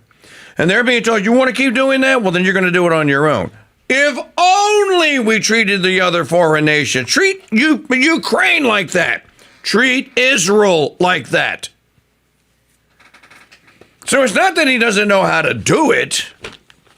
And no, I don't think that troops are going into Nigeria. I think that, again, I think he was using what Teddy Roosevelt called the bully pulpit to try and get the Nigerians to do something that their government currently doesn't want to do. Now, why don't they want to do it? Well, they either are Muslims or they're afraid of the Muslims. It's one of the two. This is the struggle, folks. Get used to it. The Muslims are here. There are now Muslims that are camping out on college campi, trying to convert people to Islam and saying that Islam is superior to Christianity. That's a heresy. They're running for office in Dallas, Texas. Yeah, they're running for office in Dallas. They think, and look, do not dismiss them. I think the mistake that was made with the con man, the Jihadi Mandani, the mistake that was made is that they were like, this guy didn't have any experience. What's he going to do? But as Magdalene Rose kept saying, all the dude did was campaign for 2 years. He never stopped. And yeah, he was obviously elected by the foreign element that's not been in New York City for less than 5 years. And the Karens. Oh, dude. Folks, ladies and gents, the Karens. Oh, my, the Karens. They're boasting and bragging about it. This Jennifer Welch wench, she is literally the Wicked Witch of Oklahoma. The women are now in full revolt. Why did Sparnberger get a landslide? Why did Mikey, what's the woman's name in New Jersey? Mikey Sullivan or whatever the hell her name is. Why did she trounce? Well, first of all, crappy Republican Party, crappy campaigning, and crappy candidates. That's one thing. But the Karens went out to vote. 18 to 29-year-old women went 85% for Sparnberger, 83% for Mikey Sherrill. It's Mikey Sherrill. For Mikey Sherrill, and 85% for Mondani. And what did the white guys do? They stayed home. They didn't care. Again, Winston Earl Sayers, terrible candidate. Might be a great human being, rotten candidate. Jack Ciartarelli, 3-time loser now. 3 strikes and you're out, bro. Spare the rest of New Jersey. I keep saying this. Where are all the men? Where are the Trump-like candidates for other offices? You're going, look, they're going to it right now in New York. Elise Stefanik is now going to become the gubernatorial candidate, and she's going to have to, I think she has to square off, if she wants it, hateful Hochul, Satan's apostle. Is there no man? Well, there was. Lee Zeldin. It ought to be Lee Zeldin's turn again. Lee Zeldin, maybe, and he came close. So it's a male moment. It's a Saint Joseph moment. If you're Catholic, it's an ite ad Joseph. Go to Joseph and start acting like Joseph. Be the leader of your family, the leader of your community. And yeah, you might have to get into politics as much as all of you hate it. Hi there, Chris. What in the hell was that? I was looking at a video. Was that a Karen? I told you can listen to it in solo. If you want to, we're having equipment growing pains here, folks. Yep. Here's a funny one. Scott Jennings on Nazi Nancy Pelosi's retirement. This is so funny. That's number 11. If you have to count your tabs, you count your tabs from right to left or left to right? Left to right. Okay, left to right. So you count. Like a normal person. All right, okay. Not a kraut. The krauts count right to left in engineering, apparently.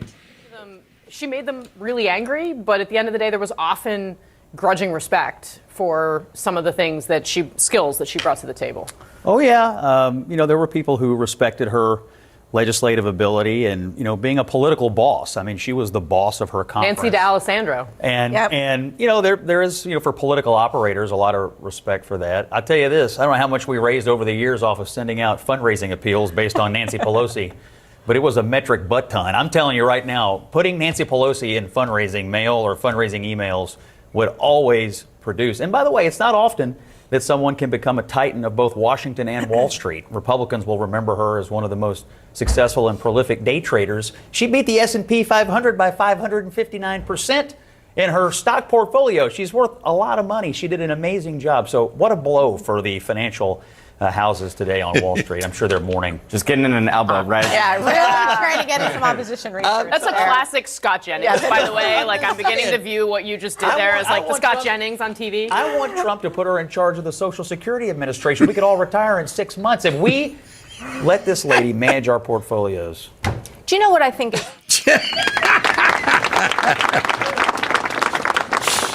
I know that Nancy, I don't know why Nancy, she doesn't like me, but I don't know. Maybe I should put her like I don't know, Howard, what do you think? Could she could come over there with you guys. She could run Social Security. I think we put Nancy in charge of the fund. I think it'll do very well. Would you like that, Nancy? You could still work in government. You'd have to work under me. I know. I'm vile and all that. I don't know.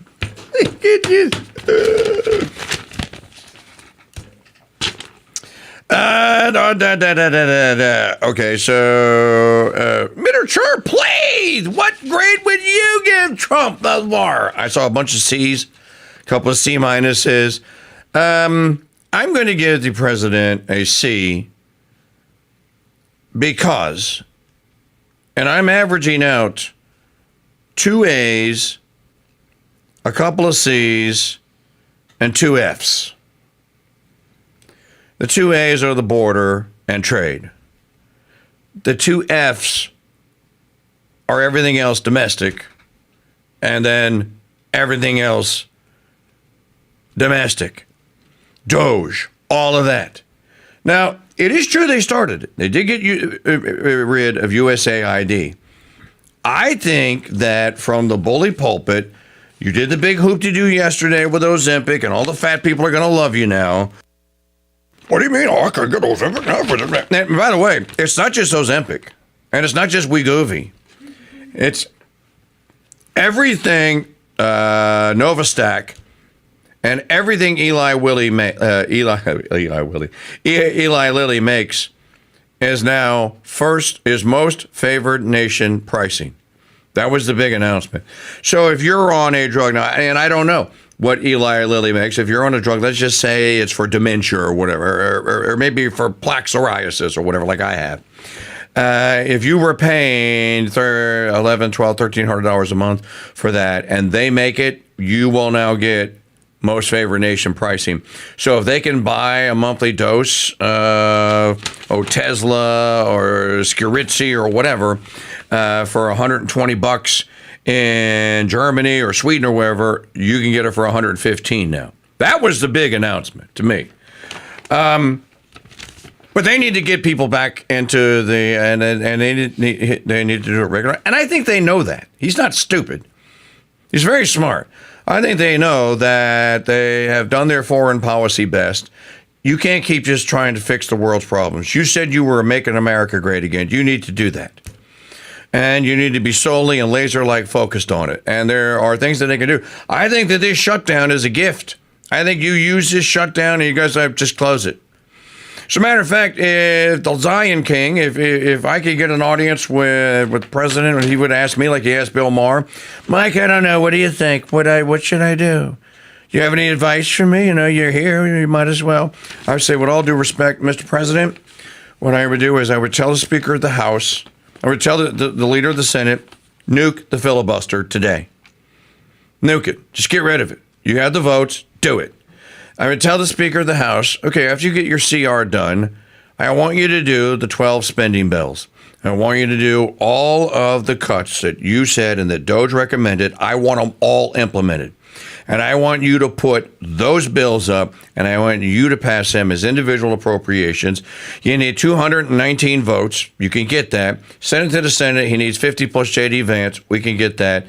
Ram the agenda through and cut the government. You'll never have another chance like this, Mr. President. You should do it all. You should eliminate entire agencies. Congress should eliminate entire agencies and explain why. Let the Democrats howl. You cut the government spending, inflation, and stop printing money, and inflation will go away. That is a demonstrable, financial, numerical fact. And then when you're done, put the filibuster back at 60 votes.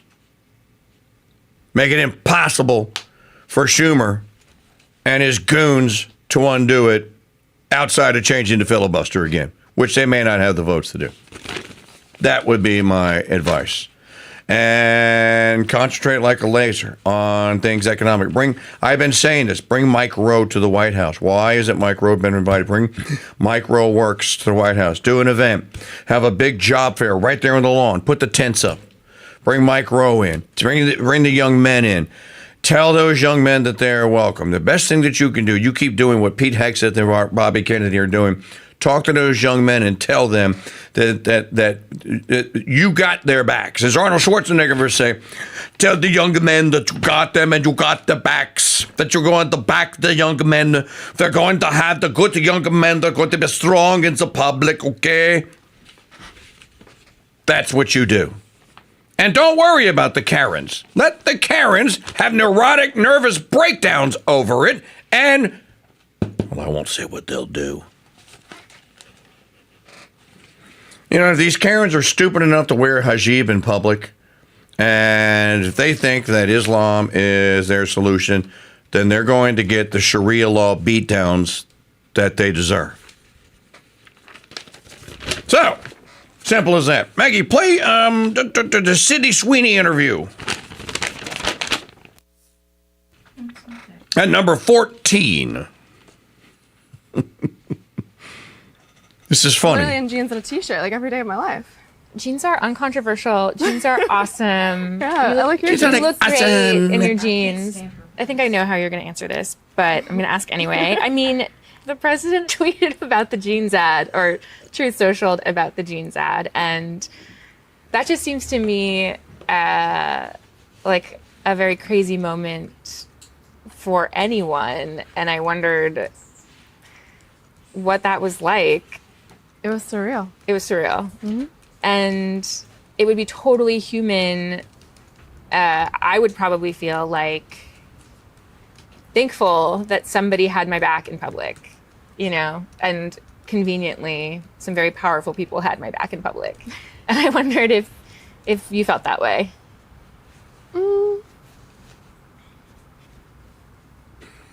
I don't think that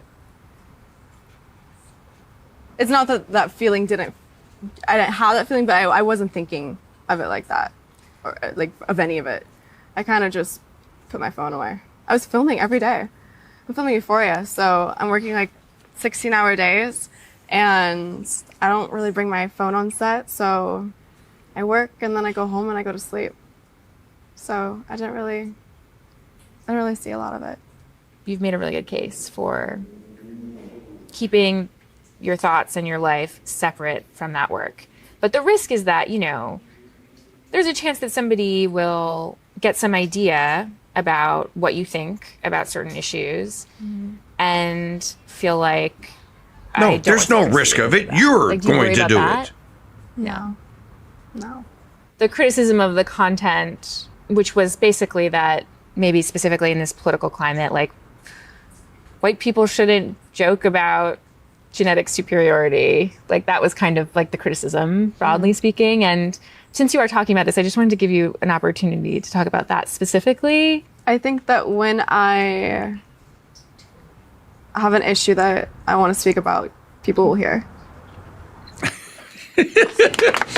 I'm not answering your question, but by the way, did I tell you that your voice annoys me? No, Cindy Sweeney's looking at her like, why did I agree to this? She's going like, oh, God, get me out of here. Hey, check, please. 100%. This is all over the American Eagle, right? The American Eagle blue jean advertisement. I've got good genes. I've got good genes. Like, it's a play on Genes. Because she is pasty white and kind of blonde and blue-eyed. So I got good genes. I love the fact that she just, I don't know. I don't bring my phone on the set, so I don't even know what you're talking about. That she's laser-like glued, like all these other little heartbeat twits are, to themselves. And she's like, I'm working. I'm like filming. You kind of like to hear that. And she wasn't taking the bait. She was like, yeah, I'm not going to talk about white supremacy. If I have something to say about it, you'll hear. You'll know. Yeah, I'm going to give you the chance right now to denounce Trump, which she refused to do, which I think is equally smart. We played a lot of digital media files today and this week. And there seems to be an angst out there amongst conservative. So let me just tell you. Somebody said, I think that a lot of the GOP is just trying to wait out Trump. That is a pyrite, fool's gold, loser hand. I think that what Trump has done has changed the grand old party and changed it pretty much for the foreseeable future. A couple of Exhibit A and B. Look right here in Louisiana. Look at Governor Landry. Governor Landry is like modeled his governorship on Trump's presidency. And I don't mean in policy, I mean in action. He's out there every day. You can't swing a dead cat by the tail and not hit Jeff Landry doing something somewhere in Louisiana. You might say, yeah, but he's doing it. I don't know that he's getting everything wrong. I think he actually does a lot of good. But that's what a governor and a state, that's what you want. You want governors. What maybe Governor Landry is not doing, and maybe he could do a little bit more, and he could hire me to do this on his behalf. I'd be happy to do it. Is tell Mike Johnson, the Zion King, and our congressional delegation, tell the president, and get to Congress and take the burdens off of Louisiana. Stop giving us federal mandates. We don't want them anymore. We're big boys. We have enough people in this state. We can govern ourselves. I think that really, at the end of the day, is the true MAGA experiment. And that you shrink the size of that monster and you take the power away from it.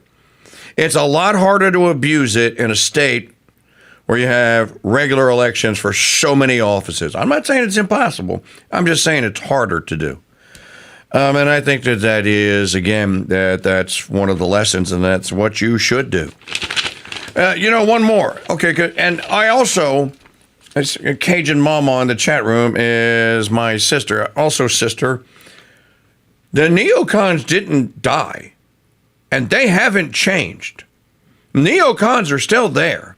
Your David Frums and your Bill Kristols and all of the rest of them, they're still there. And they still want to bomb, kill. They want a one-world government. They want us to be global citizens. They want us to have an Israel first, and then whatever international the World Economic Forum und all of the stakeholders. Second, it's not about the U.S. It's not about the American people and the American citizens. It's about them. It's about them and their clique and their satanic group. That's what it's all about. And they're still there. And they're only too happy to ally with the Democrats, who are also in a satanic group. The neocons haven't gone anywhere. They're still there, and they are still Republicans. What is going to defeat them and keep them at bay for the foreseeable future? And this is why they're trying to use Nick Fuentes and Tucker to try and destroy J.D. Vance. They're trying to take J.D.'s chess piece off of the board. That's what I think. But it's not just J.D. You're going to have to remove Governor DeSantis. You're going to have to remove Pete Hegseth. The Republican Party is a pretty deep young bench.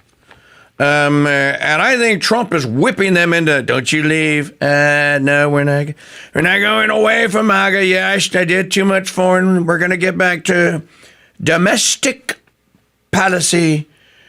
Okay. And I think that is where this is going. Play J.D. Vance, and we'll finish with that. Number 5. This is ridiculous. A federal judge cannot order the executive branch or the legislative branch to do something. It does not have that function.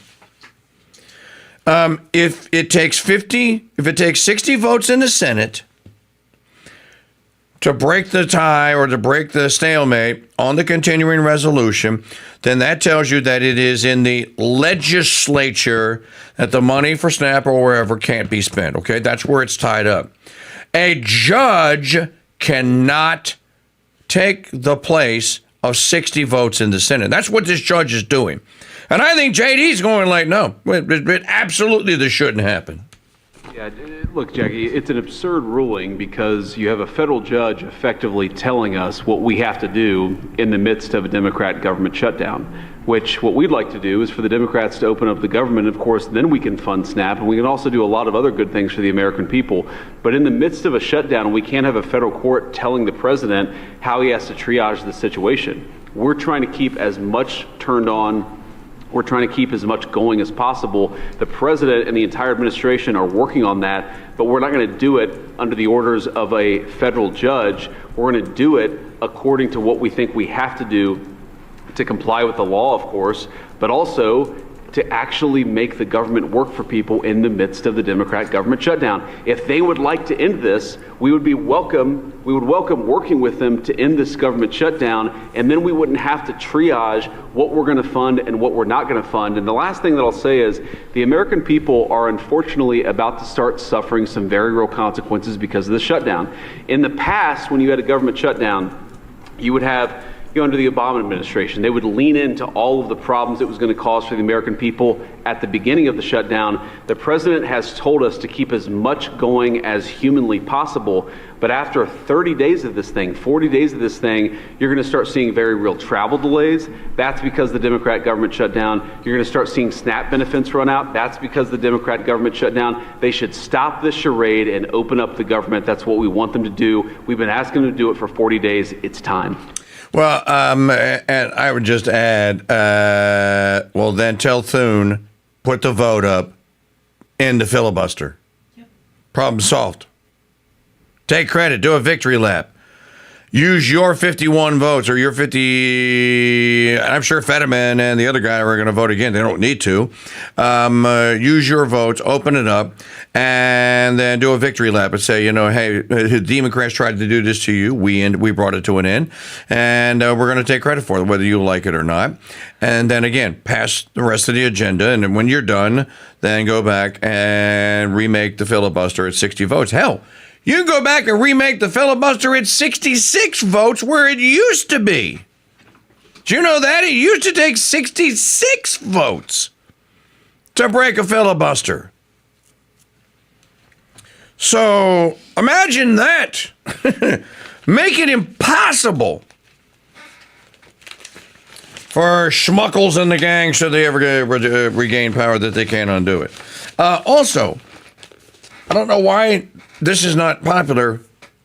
My view on the ruling is correct. It is, and it sells. This is a good selling point view. If it takes 60 votes in the legislative branch called the Senate, or the chamber called the Senate, to reopen the government and reignite the funding of SNAP, then that is where the power in the law lies to break or to fund SNAP or whatever. A judge can't come in and say, I am taking the place, I am ordering you, so I am taking the place of 60 votes in the Senate and ordering you to fund this or that or the other. And the Trump administration should stop this going there, well, we're listening to all rulings, and they ought to tell them what I just said and go like, no, we're not going to do it, and we're not going to appeal it. We're just going to ignore you. You want scorched earth? You're going to get it. That's what I think ought to happen. All right, folks.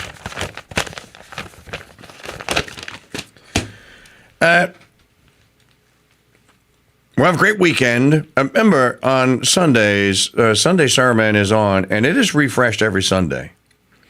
I look at the number of people that listen to Sunday Sermon, and even though we've been advertising it a lot last month, the number hasn't really increased, and I try to promote it myself, because if you're listening to something on the way to Mass on Sunday, it's seasonal. These aren't sermons that cover stuff that happened in June. These aren't RSTONE, what they call evergreens.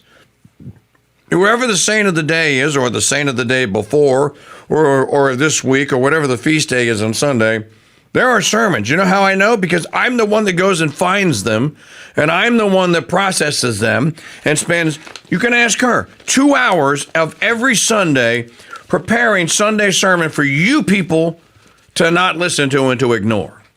Maybe you don't know it's there. Maybe you think it's just a gag or a gimmick and that there's no actual content. There is content, new content, every Sunday unless I'm out of town. This Sunday will be no exception. So, there's great rebroadcast all day Saturday if you're out doing yard work or whatever. Download the app. Go to crusadechannel.com/app. Download the app. And I tell you, it is worth the download. If you like the Crusade Channel, you will love using it and listening to it through the app. Take it with you everywhere you go. Our extravaganza is next Tuesday, but we'll start talking about it and get busy with the big fundraising, the 10 for 10, the 10,000, the 10th anniversary fundraising, Crusade Channel Super Fund. No, I don't think that is related to 3 Mile Island and environmental cleanup sites. It's just a super fund. I hope that you, if you have any spare change, remember we're a 501c3, and you can make a nonprofit donation. Go to crusadechannel.com/donate all weekend long. And if news breaks out, we will break in. I would have brought you the announcement on Ozempire yesterday from the White House, but he was an hour late. And Maggie was out, and I was here by myself, and I'm like, it's, again, it's the age-old problem. If there was another producer here, like Megyn Kelly has 6, if we just had 2, a lot more could be done during the course of the day, and you would hear it. So maybe you want that to happen. Make a donation. Make a big one. CrusadeChannel.com/donate. Till then, have a safe and blessed remainder of today's Abstinence Day on a Friday. If news breaks out, we will break in, and if not, we will see you Monday here. God bless all of you. Mary keep you. Today's a feast of St. Ernest and St. What was the other one? Oh, gosh. I never heard of the saint, but I know it is St. Winterbold and St. Ernest. God bless you. Mary keep you.